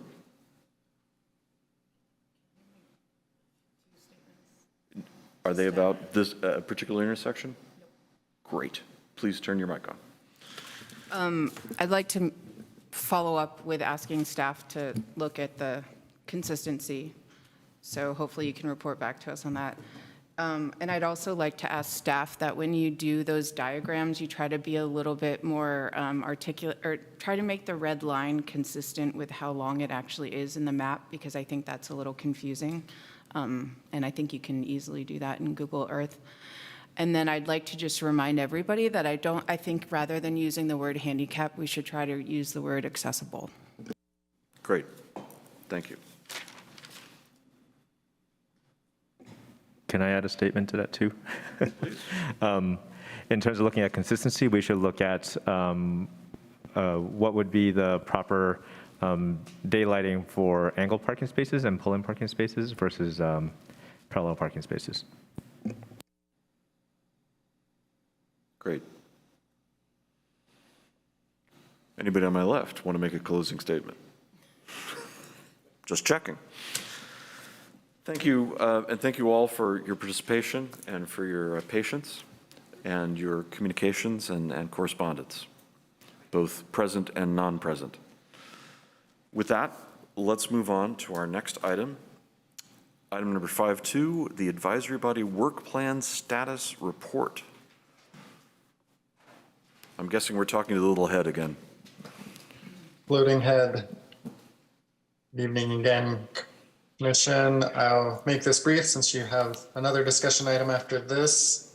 Council has asked for an early review of committee and commission work plans, focused on reporting out on the status of the work plan items, mirroring the work plan outcomes in the first portion of the work plan that reviewed the 2019 to 2021 work. So this is intended to inform council discussion on advisory bodies on at their November 7th meeting.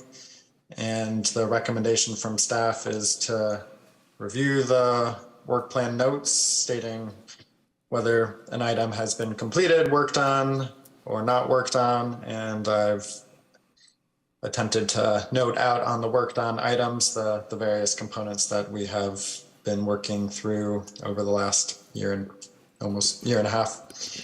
And the other component of the recommendation after your review, if there's any edits you would like to make, is to authorize the chair or the other designee to represent the commission at the upcoming council meeting.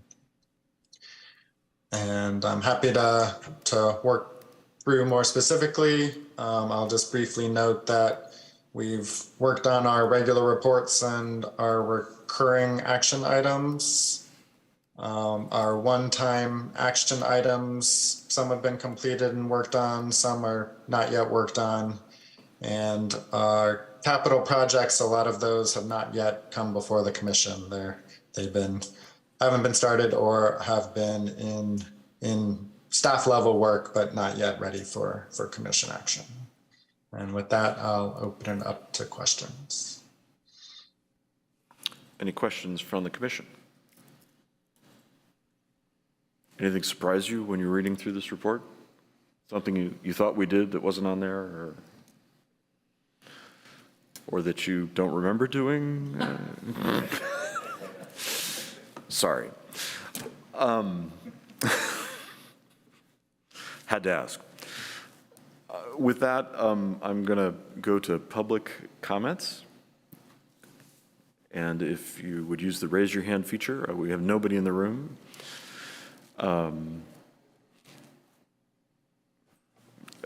We have somebody in the room, but since I already asked for online, we'll take anything there first. Chair McCroskey, I'm not seeing anyone's hand raised online. We'll check again, but thank you. Well, let's go to in person. You're going to start the timer. Hello. Yeah, so regarding future work plan items, I'm just going to suggest school zones again. I know it's maybe not on there, but if we could just keep pushing for school zones, let's keep trying. I think it's really important. I mean, look at all this work we're doing tonight around the schools. I think it's great. And Mr. Jovendell, I do appreciate what you said around the Ohlone Greenway and the BART tracks. That whole red zone, I try to minimize it, to 3 feet, but overall, I think you made the right decision because it's keeping it safe around the schools. So we're improving the safety around the schools on the intersections. That is basically what school zones is about. So I just want future agenda items, work plan items, please reconsider school zones as maybe one of your 15 work plans, just to reconsider, recollect some data, possibly do some speed surveys with the air tubes around schools, get some new data. So yeah, please consider school zones as one of the top priorities for future work plans. Like I mentioned, Albany is the only city in this entire county without school zones in the municipal code book. So that has something to say to where other cities really take pride in school zones in their municipal code book. So I think it's something that we should reconsider to implement. Thank you. Thank you for your comments.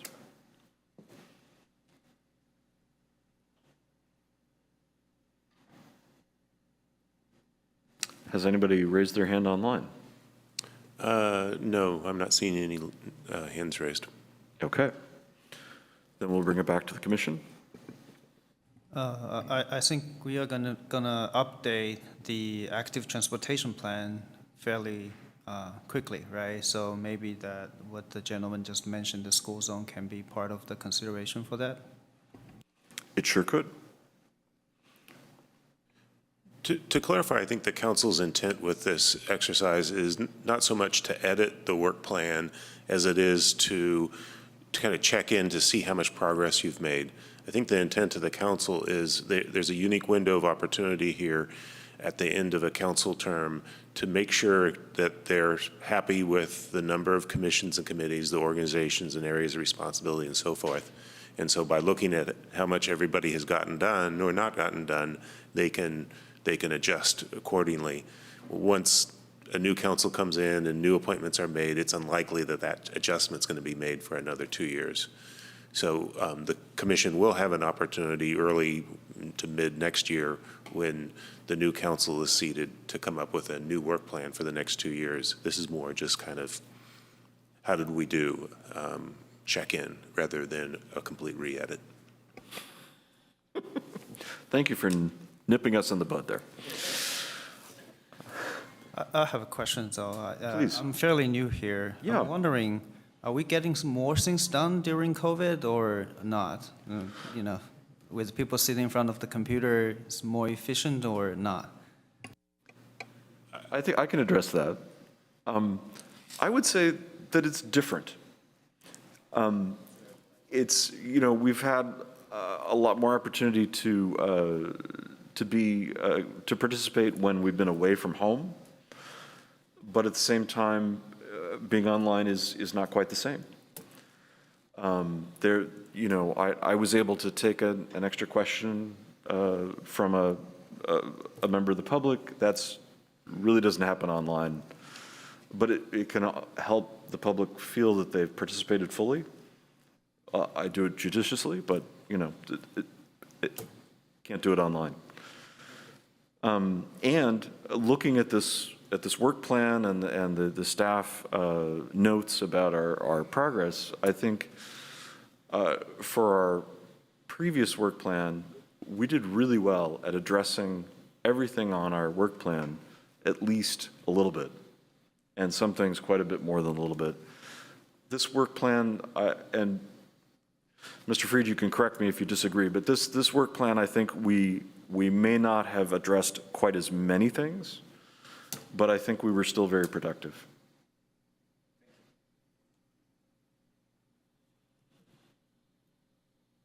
Commissioner Jean Vidal is nodding thoughtfully. I think that's a pretty accurate description that it's different. There's some things that feel like they've gone better and some discussions that maybe could have been better in person rather than online. The opportunity for participation online has been pretty darn good. I agree that for commissioners, when they've had to be away, they could still participate. You know, it feels like we've had a pretty actively involved public presence on things that were of interest. And that's always been the case, whether in person or online. But I don't feel like it has squashed public participation and maybe for some people made it easier so they don't have to arrange childcare to show up. They can still participate. So in terms of accessibility and equity, I was quite happy with how we were doing. That staff is currently taking on the task of doing a hybrid. I hope it's not as hard as it sounds. That's a big lift, and I just want to express my appreciation for that because I think it's a big deal. And all the work that's been done throughout the online, the materials presented have been excellent, and just the ability to follow has been great. So with that, I think I see this item as a status report, and I think it's well presented. And if we don't have much more discussion on it, I would ask if the chair is willing to speak to council on our behalf on this item. If so, I would move that we authorize the chair to speak on behalf of the Transportation Commission with respect to the status of our work plan at council.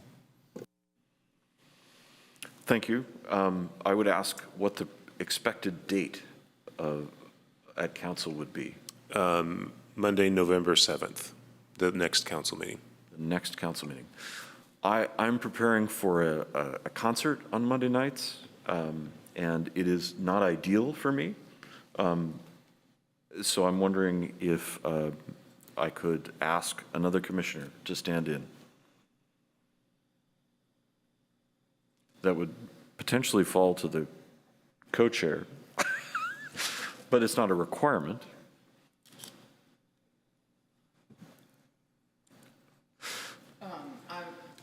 It's fine. You can refuse. That's I fine. would not like to do that. Okay. Just ask. No, Okay. very clear. Thank you. I do appreciate that. I would be more than happy to have staff present on our behalf. We'll be there. We'd be happy to do, would defer to any commissioner that would be there that would want to speak, but if no one else were there, we would certainly attempt to capture your sentiments this evening and share that with the council. I can certainly be available, you know, to pull out of my rehearsal if absolutely needed by phone.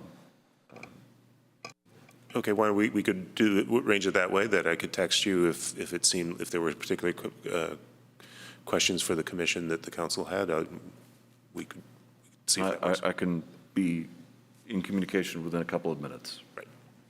I think that would Let's work. do it that way, Terrific. because I'm not seeing anybody else inspired to. That's fine. That's fine. All right. If there's no further discussion, Fareed, do you want to make a motion? I'll move that we approve the work plan status report and authorize the chair to speak before council if necessary. I too have faith in staff. I just want to say that. If that's not clear. I'll second. Commissioner Del Rosario seconds. It's still writing the motion down. Commissioner Del Rosario, Yes. Commissioner Graham, Yes. Commissioner Javindel, Aye. Commissioner Ping, Yes. and Chair McCroskey. Yes. Motion carries. I will say one thing about in-person meetings is I get to wave my hands a lot more. And just to carry on with the previous discussion briefly, I would say that I'm really glad we didn't have any design programs during COVID, because that would have been really difficult. So the timing is good. And now we move on. Okay. We're going to move on to item number 5.3, the local road safety plan, safety projects update. Yes, I am promoting our consultants.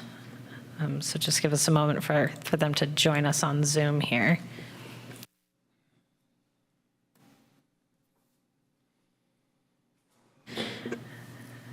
Okay, it looks like we have them here. I'm going to be sharing their presentation.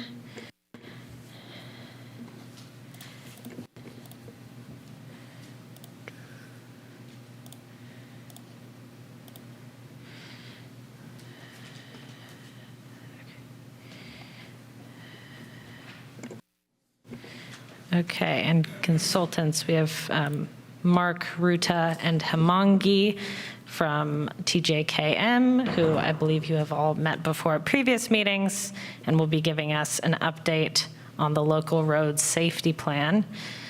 Can you all get your audio working? Are you all here on Zoom okay with us?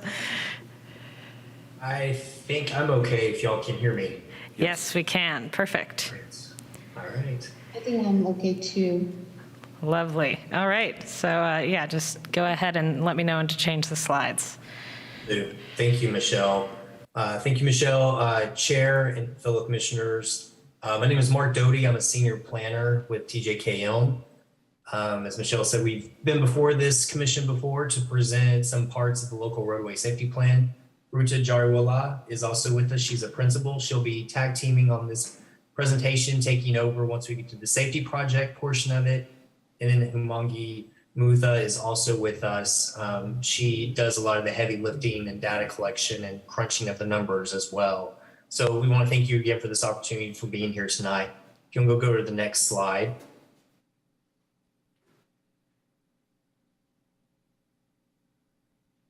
So our agenda for tonight is kind of go over a little bit quickly the LRSP process. We should know this by now. Again, that's what we're doing for the city of Albany.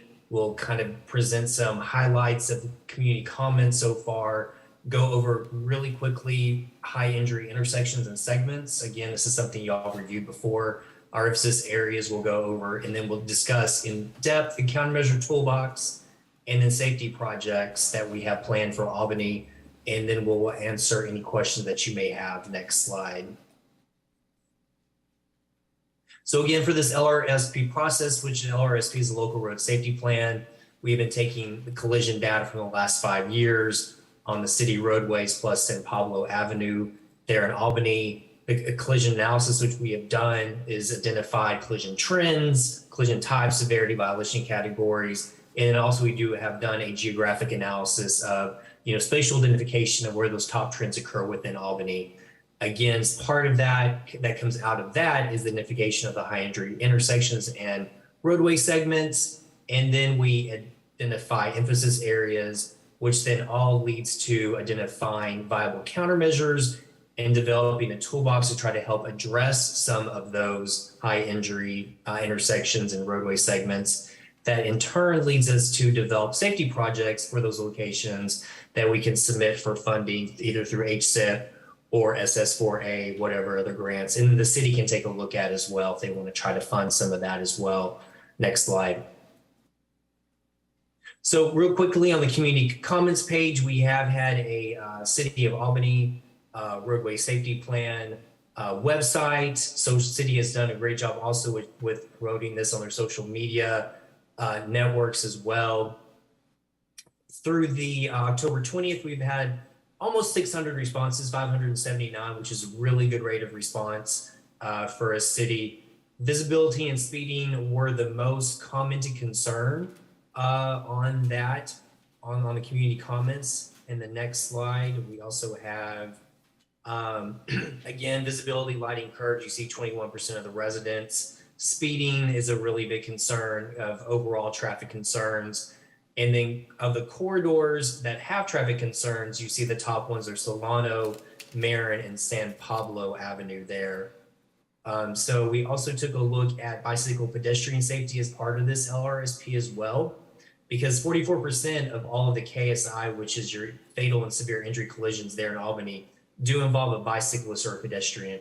So again, the city did ask us to take that level of data into consideration with putting this LRSP together. Next slide. So real quickly, some of the collision analysis findings. Again, we've gone through this with this commission before, but real quick, as you can see, the 5-year collision trend was on a downward slide going into 2020. Obviously, COVID hit.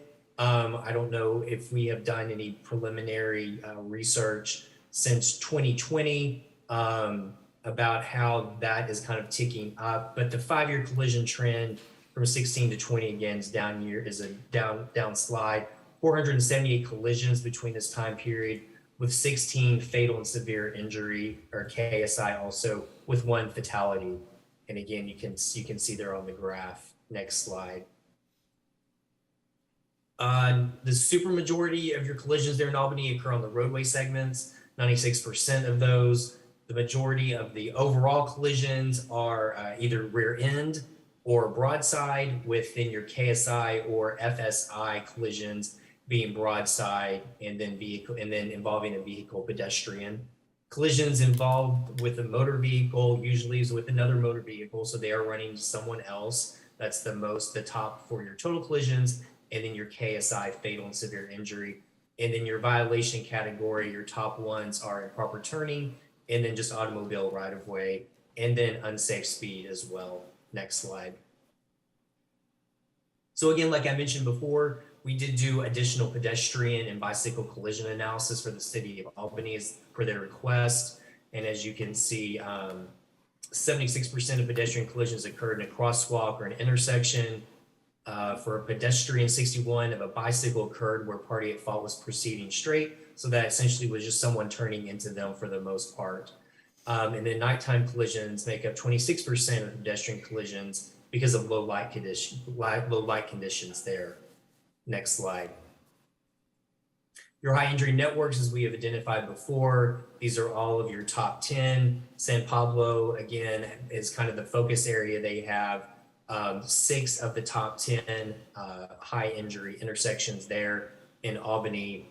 And then you have Solano Avenue that has 3 as well. Next slide.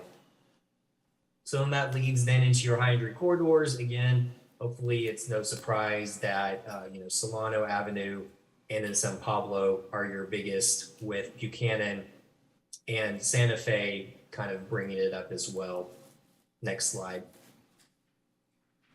So again, your bicycle and high injury networks, again, San Pablo brings up the majority of those for your bicycles and pedestrian, high injury, and then your roadway segments, those intersections, on San Pablo.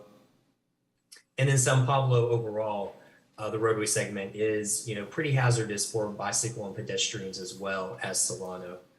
Next slide. So our emphasis areas, these are these areas that we think that we need to show an improvement there in Albany. So, that we're going to improve or we're going to provide some countermeasures for is to improve all the unsignalized intersection, address the broadside collisions and automobile right-of-way violations, improve the rear end collisions, the improper turning. Obviously, we want to address bicycle safety. We want to address, pedestrian safety. And then how do we improve San Pablo Avenue as well? Again, you have the supermajority of your intersection and roadway segment high injury. The top 10 are usually located on San Pablo. So again, what can we do necessarily, specifically to address that? Next slide. So our countermeasure toolbox for your signalized intersections, again, all this is from Caltrans, their safety manual. So, improve the signal hardware, improve the signal timing, install raised pavement markers and striping through the intersection, which helps to alert cars, they are coming up to an intersection and to slow down. Install advanced stop bar before the crosswalk. Modify the signal phasing to implement a leading pedestrian interval. We call that LPI. Again, that's where when you push the button, it gives you probably about a good 5-second lead before the light actually turns green. So you have a little bit of time to start walking through the intersection. Next slide. So again, this is kind of an idea of what some of these countermeasures are. Again, just a visual representation. Next slide. And so these are your countermeasure tools that we have determined for your unsignalized intersections. And Michelle, if you want to go in and go to the next slide, it's probably a little bit better with it. Thank you. So, install your larger and additional stop signs or other intersections, warning regulatory signs, install flashing beacons at stop controlled intersections. Sometimes you can have a split island installed on minor roadway approaches to provide some sort of a refuge for people crossing the street. The raised medians as well to provide a refuge for people crossing the street, a little safety. And then upgrade your pedestrian crossing at uncontrolled locations, again with the flashing light and the bigger signs. And then also install your rectangular rapid flashing beacon to alert people, drivers, whenever somebody is going through the intersection, especially nighttime. The flashing beacon will flash to alert the driver that somebody is about to cross through the roadway segment. Next slide. So for roadway segments, again, if you want to go to the next slide, again, it's better with the visual. Thank you. Add your segment lighting or improve the segment lighting, install your upgrade signs with new fluorescent sheeting. Again, this is if somebody's driving with their headlights on, especially, they can see the sign a lot more better than older signs. Install your delineators, reflectors, center line edges and center lines. Again, making sure your striping is up to date. Sometimes install a center line rumble strip along with the striping helps also. So if somebody does drift over, they'll have a nice little rumble strip to alert them that they are not supposed to be doing that. And then on the other end as well, on the edge line, a rumble strip. We are taking a look at installing some separate bike lanes as well, and then upgrade the pedestrian crossing with enhanced safety features. You can see there, either with a bulb out or with the signage, again, the installation of a rectangular rapid flashing beacon. Next slide. So I'm gonna let Ruta take over now. She's gonna go over the safety projects that we have come up with, working with city staff, Michelle and Justin and Jeff there in Albany. And then this is gonna be what we're gonna be discussing primarily for this evening. Thank you. Thank you, Mark. Good evening, everyone. So based on the countermeasure toolbox that we put together and high injury network that came out of the collision analysis, we have identified 9 safety projects. As you can see, project 1 and 2 are related to signalized intersections. 3, 4 are improvements at unsignalized intersections. 5, 6, and 7 are more of systemic projects that could be implemented throughout the city. And just in a second, I would get into a little bit more details for that. And then project 8 and 9 are focused on roadway segments. Going back to project 5, 6, and 7, they are, as I mentioned, that they are more of a systemic improvement throughout the city. So we are proposing that we do look into citywide signal upgrade, where you could look at upgrading some of your signal heads, having yellow reflectors. If the controllers need upgrade, then that could be looked into too. Project 6 is more of a citywide streetlight inventory project, where all the streetlights within the city could be evaluated to make sure that they are meeting the current standards. If they are not, then that could be swapped off with the newer lights. And then Project 7 is more focusing on pedestrian safety, where I think Mark did explain what LPI is, but you just cannot go and implement LPI at every single crosswalk. So what we are suggesting is we do a citywide LPI inventory feasibility study first, and then wherever it's applicable, we go ahead and implement LPI. So those are the 3 citywide projects that I mentioned. Next slide. Going into a little bit of more detail for project 1, which is towards signalized intersections, we have identified 6 different intersections that we really think that we need to focus on. Next slide, please. 3 of them are on San Pablo Avenue. One of them is Britain, Marine, and Solano. What we are suggesting is we do look into signal timings to make sure that they do meet the current MUTCD standards. Actually, going back a little bit to this table in front of you, CM1 and CM2 are actually the countermeasures that come directly from Caltrans safety manual that are allowed as a part of LRSP.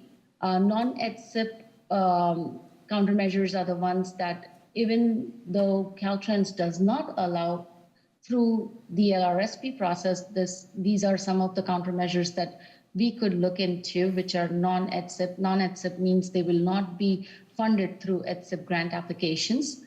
Other planned efforts are the countermeasures that we have identified, which are also identified by other projects that city has already worked on. For example, we were proposing leading pedestrian interval, which is also being proposed by Complete Streets, San Pablo Avenue, and Buchanan Street project. And then public comments is something that we heard from public input, and we wanted to make sure that we do list those comments based on every location that we have looked into, and make sure that those comments have been addressed by 1 or 2 or 3 countermeasures. So for this particular project, we are proposing that we do improve signal timing, as well as install raised pavement markers and striping at these 6 locations. Non-EDSIP for the intersection of Marine and Masonic, probably a red light enforcement camera could be helpful, because we did receive comments which were related to speeding and traffic and sign violation. So those are our recommendations for project 1. Next slide, please. Project 2, again, focusing on signalized intersections, but these improvements are more for pedestrian and bicycle safety. So we are proposing that we do improve signal hardware. It could be spot improvements for these 6 locations, or we could do a citywide project, like I mentioned for project number 5. Also, we are proposing to have install advanced stop bars before the crosswalk. If there is capability of bicycle detection, then we can also look into bicycle boxes, and then modify signal phasing to implement LPIs. Again, the other planned efforts were to reduce eastbound to southbound right turn conflict by Complete Street San Pablo project. And then there was another recommendation for Marine and Masonic, which was installing pedestrian push button and audible signals at all the legs through Albany Active Transportation Plan. And we thought that, that we would also like to propose that improvement. So those are the ones that we have identified here. Next slide, please. The next two projects are improvements at unsignalized intersections. We have identified 5 locations. The first slide is just identifying those locations as to where they are on the map. Next slide, please.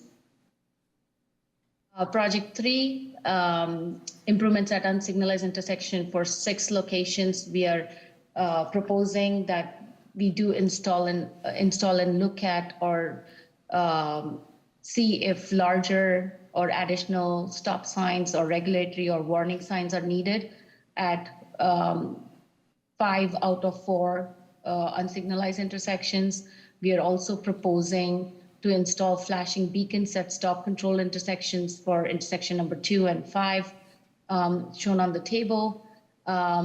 Installing splitter islands on minor road approaches for intersection number 3 and 4, as well as install raised medians on approaches for intersection number 3 and 4. Installing some non-ETSIP recommendations is, I think we have had long conversation of red curbs this evening. So that those were some of our non-ETSIP recommendations too. Also improving visibility, if we could look into curb extensions, reducing some obstructions in the areas between the crosswalk, especially furnitures which are out there, which probably are belonging to either a coffee shop or a restaurant, that we need to make sure that they do not hinder the visibility of the oncoming pedestrian, bicyclist, or a car. So we have some of those recommendations too. And we were also recommending to remove parking to improve visibility at the intersection of Solano Avenue and Jackson Street.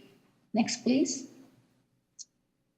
Project number 4, again, improvements at unsignalized intersections, specifically for pedestrian safety. We are proposing to add a pedestrian crossing at intersection of San Pablo and Garfield Avenue with enhanced safety features. And then also we are proposing to install RRFB, which is rectangular rapid flashing beacon, at 5 locations, which also is a recommendation from Complete Streets Plan, Solano Avenue project. And there were public comments related to bicycle safety, pedestrian safety, and speeding at some of these intersections. I would like to highlight intersection number 6, key route delivered at Solano Avenue. This intersection is not a part of high injury network, so it didn't come up through our analysis, but this intersection was repeatedly pointed out through public comments, and that's the reason we have included that, kind of making it more of a proactive approach rather than a reactive approach. So you would not see that there are very many collisions, but community is concerned about this intersection. So we thought that it would be good for us to include it in one of the projects. Next slide, please. Going on to projects related to roadway segments, there are 7 roadway segments that we have identified. Next, please. So for roadway improvements, we are recommending to install median barriers on San Pablo Avenue, installation of signs with new fluorescent sheeting, installing delineators and reflectors or object markers wherever they're missing, installing edge lines and center lines. So those are some of the recommendations for project number 8. Next, please. Oh, actually going back, I do want to mention that some traffic calming measures need to be looked at as non-ETSIP countermeasure for the stretch of Santa Fe Avenue from Solano to city limit. We could look into complete streets visibility or adding some speed humps, mini roundabouts, splitters, things like that. But that particular stretch needs to be looked at as one single corridor because there's a lot that could be done to improve safety. Next, please. And the last project related to, again, roadway segment improvement, which enhances the pedestrian and bicycle safety. We are proposing to install separated bike lanes on San Pablo Avenue from city limit to Marine Avenue. Also, if we could install raised pedestrian crossings and some RRFBs at some of these roadway segments. Next, please. So along with the engineering solutions, I think we kind of spoke about that last time too, that just having engineering solutions does not really help to get the maximum benefit of these improvements. We need to also consider education, enforcement, and emergency management system. So here are some of the other non-engineering strategies, like, we should have education campaigns for intersection safety, also talk about pedestrian and bicycle safety in those campaigns, do some outreach process through just to raise, increase awareness of pedestrian bicycle safety throughout the community. Also look into some pilot projects that could be implementing tactical urbanism, where they are more like pop-up kind of projects where you implement them either for a couple of hours or a couple of days, let the community have a feel of it. If they like it, then you can go ahead and make them permanent. If there are any other fine-tuning that is needed, then you kind of get an idea of it when we do tactical urbanism.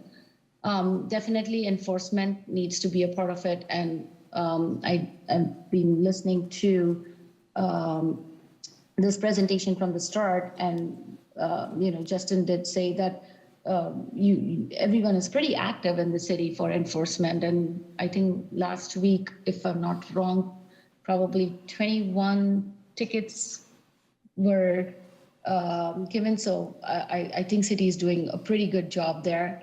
And then when we implement all these different countermeasures, we want to make sure that we are not negatively impacting the emergency vehicle time that needs basically the time that is needed to get to a collision location. And we have to make sure that these countermeasures do not negatively impact that response time. So again, that needs to be kept in mind. Next, please. As a part of the implementation strategy, not necessary that all the countermeasures that we recommend are definitely going to work for the community. So it's really very, very important for us to monitor these high-risk locations and the locations where we have implemented the countermeasures, analyze them, discuss with the safety partners, evaluate the number of collisions or near misses in future. If they seem to be reducing the number of collisions and near misses, then we should continue monitoring these high-risk locations. But for any reason, if these countermeasures do not meet our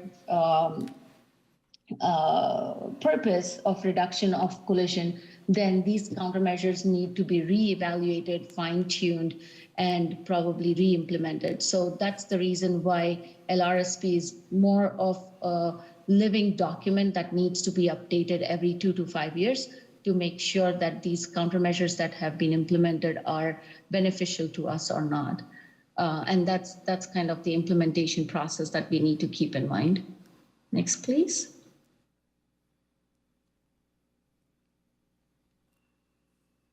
So as next steps, we would like to incorporate your feedback today, prepare a draft local road safety plan, take it to the bring it back to you guys again, take the plan to city council, and then take it to city council for adoption. So those are the next steps on this project.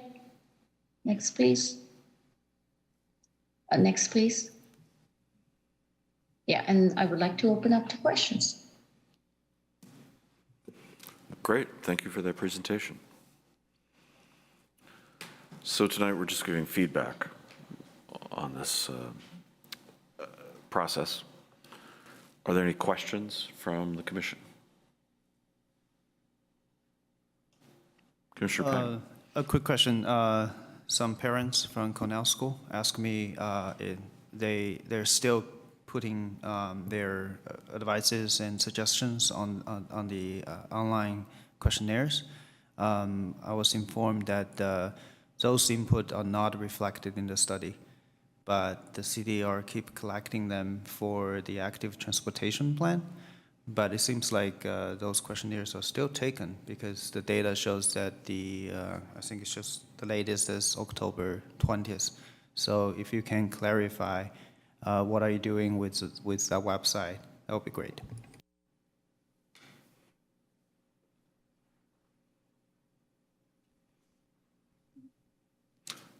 Can we get the consultant to help answer that question? Sure. So the website is specifically for this particular project, and the comment period has ended. So I think it would be on city if they want to keep this going for ADP, then probably that needs to be taken to the ADP project webpage. And I can add that we'll definitely have this data to consult as part of the ATP process, just as more data. But if we want to collect public comment again specifically for the ATP, we would have to set up a separate website or some other structure for that. Okay, so basically that website has stopped collecting opinions from the public for this local road safety plan. Yeah, that's correct. I think the last update was on the 20th, and I think on that day or just afterwards it stopped collecting. Okay, thanks for the clarification. Yeah, I would agree that wasn't very clear before. Thank you for bringing that up. Other questions? I guess I have a clarification. So there's a lot of recommendations here, but the intent of the plan is really to not determine what we want to do in any of these locations as of yet, but more set us up for the areas and the possibility and where we would then go after funding. I mean, adoption of this plan is not essentially like adoption of all of these types of improvements on all of these roadways, right? Because there's a lot in here, and we could go through all of that, but so I guess I'm trying to clarify the intent of just for everyone, again, myself, that we're talking about a plan that can help us qualify for improvements that the council would then be able to weigh in on when we're looking at doing improvements at all of these areas. That's right. The plan serves a few different purposes. It's a requirement for many grant applications, first of all, and there's a fairly structured methodology and contents and so forth. So we're following that. It's going to be a resource to us. So as we're looking at intersections and doing projects for whatever reason, this is another resource we can go to remember, hey, we need to address this particular, there's a recommendation here that we could consider.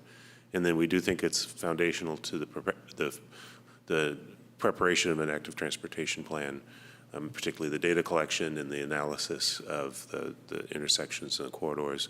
And then, yes, the recommendations that the safety projects, that I would think that would be building block to the next active transportation plan, which we do want to start working on in the near future. And also another document that we'll be working on is the capital improvement plan. So and that's where you really will be putting money down, setting priorities, appropriating funds, setting schedules and so forth, is the last key document that this will be used for. And Jeff, can I add to what you said before that, yes, this is a very important document because this is a document that is required to be eligible for some of the grants like LRSP, OBAG, and SS4A. So we have to have an approved LRSP plan to even go after those grant applications. This is the basic requirement. Thank you. I had a question. Are red light cameras currently legal? Or is that speeding cameras that are not legal? Speeding cameras are not legal. Okay. Red light cameras are legal. Thank you. Other commission questions? Seeing none, we'll turn it over to public comment. Jeremiah, please go ahead. All right, so under community comments updates, pretty much the second, third page, it says 40% of KSI collisions involved a bicyclist or pedestrian. I was just wondering, what does KSI stand for? And then the next one is pedestrian and bicycle collisions analysis. I was just going to suggest, I'm going to suggest this a lot, is basically LED crosswalks. So I know you suggest these box square things such as Marin and Talbot on the sides of the streets, but I suggest flashing beacons in the crosswalk so that way you could see it in the street, because if you're driving, you don't always look to the right. If something's in front of you on the crosswalk, that'd be great. And a lot of those are solar powered. Bicycle and pedestrian high injury network. I would suggest bike lanes on San Pablo. I mean, between, let's just say, Marin and Solano. Anyway, the point is, if we could reduce the median in the middle of San Pablo, that would, and we can move the lanes in, we could create a bike lane between the parking and the slow lane. So I would suggest implementing some sort of bike lane. Signalized intersections, again, I would suggest LED crosswalks everywhere. And I wrote down ticket cameras. That'd be stoplight cameras. I think that'd be great. What a great check and balance. I only got a minute left here. Toolbox, unsignalized intersections. Again, I've got LED crosswalk, LED in the street crosswalk, roadway segments, bike lanes, Gordos, trim the trees, because a lot of these trees are blocking the lights, which makes intersections unsafe. You refer to SR 123. What does SR 123 stand for? I noticed you have school safety on here, and I think that's great that you acknowledge school safety. Again, I have LED crosswalks.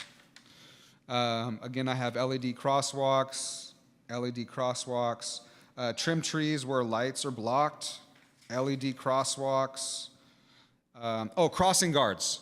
Maybe we could spend some money on hiring an extra crossing guard somewhere in Albany. Thank you. Thank you for your comments. Are there any online commenters? If there is anyone online that would like to address the commission, please use the raise your hand function. At the moment, I'm seeing one participant online and one person in the chambers. And no hands are being raised. Thank you. So we'll close public comment. I can answer at least a couple of the questions from the public comment. KSI is killed or severe injury. LED beacons in the pavement are no longer used because they're too hard to maintain. And I don't have an answer for SR 123. It was not at the bottom of the page. Sorry. It's State Route 123, which is San Pablo Avenue. Thank you. Numbers. Okay, let's bring it back to the commission for comments.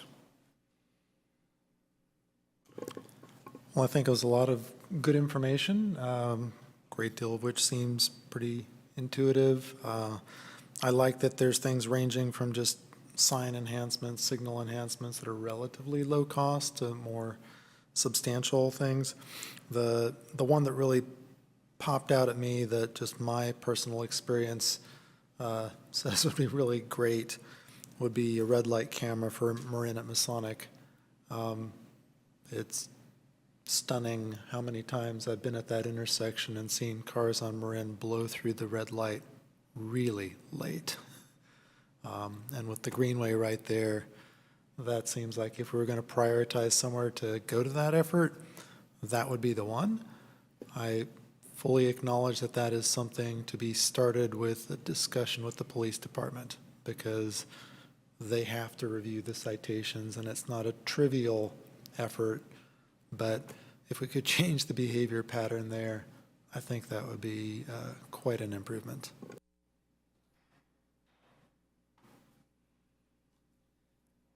Also, just want to add Cornell parents' advice on this is they're saying if it's possible to add more police presence during morning and afternoon hours.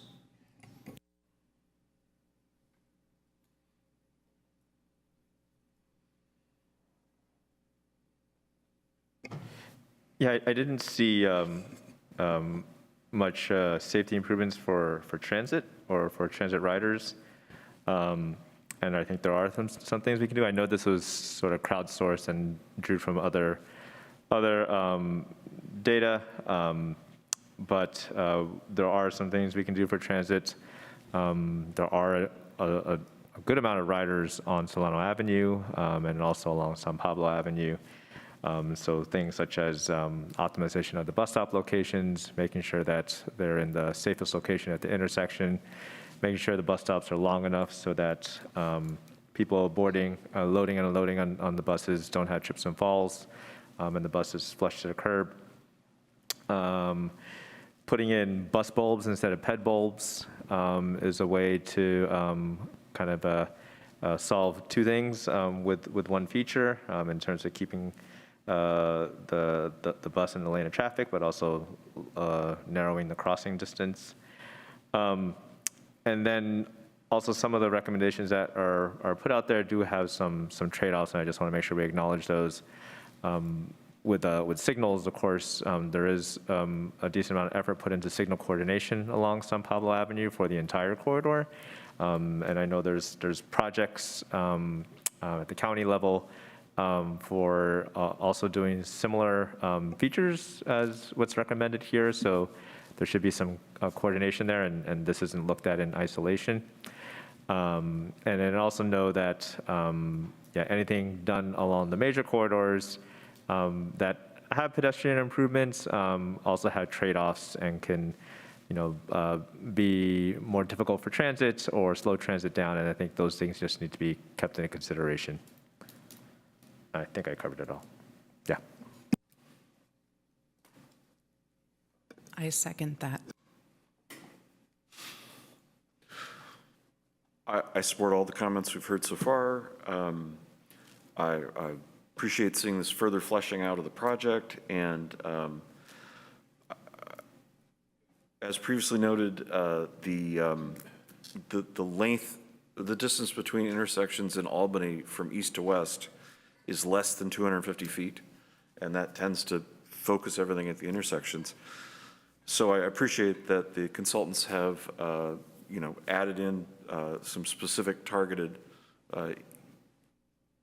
ideas for those street lengths, especially in the north-south areas, that try and get at more of that.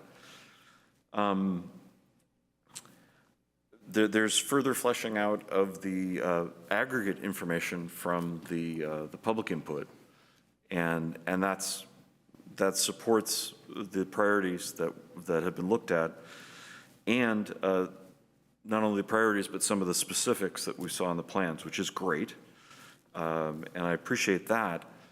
I haven't seen the data, but just looking at the blue dots, if we could bring that one up again, it's like number 5, maybe.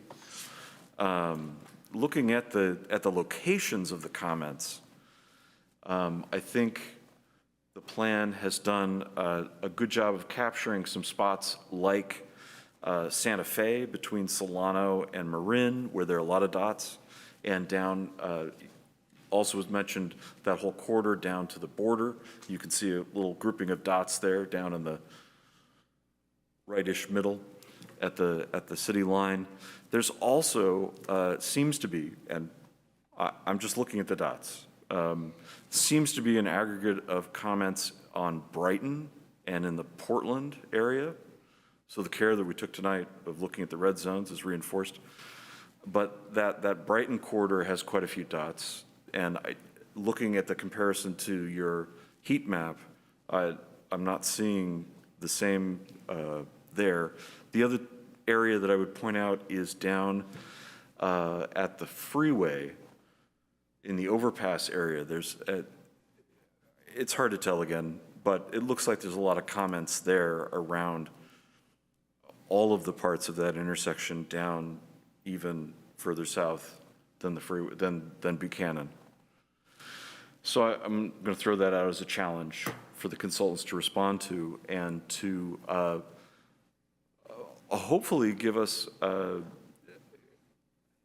visual look at the variance between the data from the accidents and the public comment.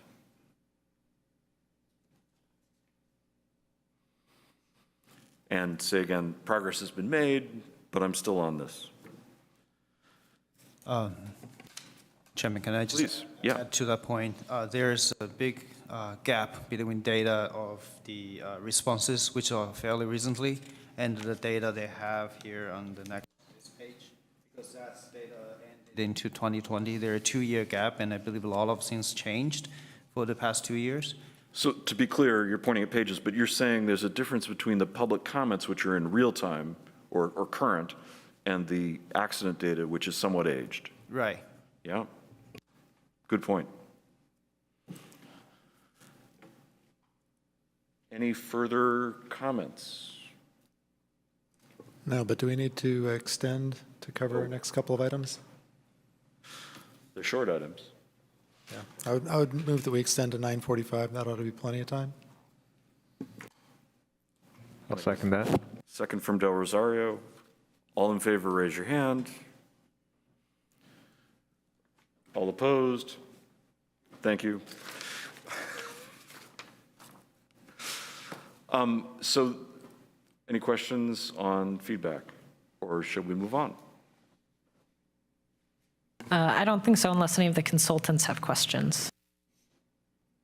I don't have a question. I just want to clarify the collision analysis data period. We have considered it from 2016 to 2020 is just because 2021 and 2022 are still provisional data, and we cannot consider provisional data for this particular process. So that's the reason the data that was considered for the analysis was 2016 to 2020. Thank you for that clarification. And I don't think it was meant as a criticism, just a reality check. No, I didn't take it as criticism. Thank you. So with that, we'll move right along to announcements. And we have an update on shared mobility services regulation in Albany. Are you going to do it, Justin? I can, I'm still here. Okay, go for it. The update is that council adopted an urgency ordinance on October 13th, which amended the municipal code in line with the recommendation from this commission. And it allowed permitting VO through temporary operating agreement until we get the permitting process in place. So that has been issued and they are operating in the city. And we plan to bring back to council through the normal ordinance adoption process, as Jeff mentioned earlier in the meeting, and establish permit fees at that time. And that's my update.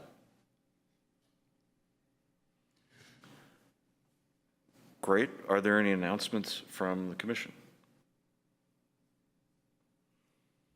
Hearing none, do we take public comment on announcements? Perhaps a brief, just one. Yeah, can you give us a brief 50 seconds? Okay. Yeah, so there was, during the city council meeting, there's a talk about helmets provided by VO. And so if Justin, if you could consult with VO about how those helmets are distributed when you sign up for the account. VO said they have an excess in helmets. So we just want to make sure that there's access to those helmets, please. Okay. Thank you.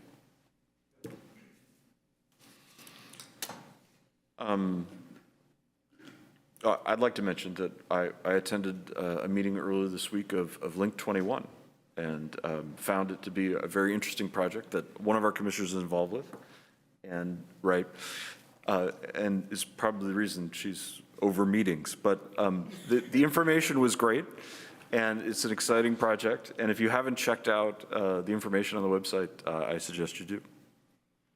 Yeah, there's another public meeting in November if you would like to attend. She speaks after 9:30. Any other? I actually signed up for a volunteering translator for Link 21. Ah. Volunteers? I thought we paid people. Oh, not a volunteer, part of it. Great, great. So we move on to item number 7, future agenda items. This is an item we don't actually take public comment on. Staff, are there agenda items we should be aware of? We plan to bring back the local road safety plan draft to you at an upcoming meeting, and at the next meeting to have priorities discussion for the ATP update. Great. So in December, we'll do the update, ATP update priorities discussion.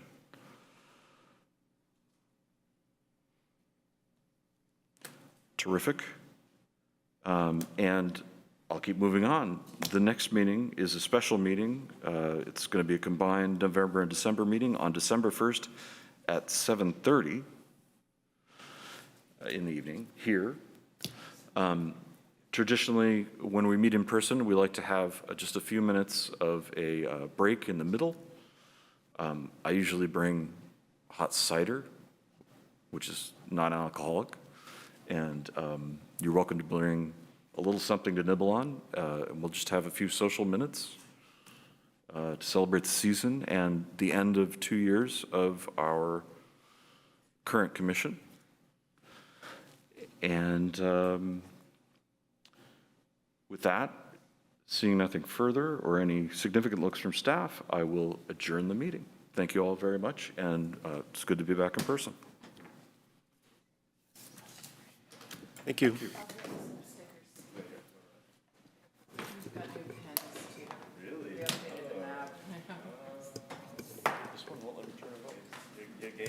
There's lots of choices. I guess they don't want the chair to turn.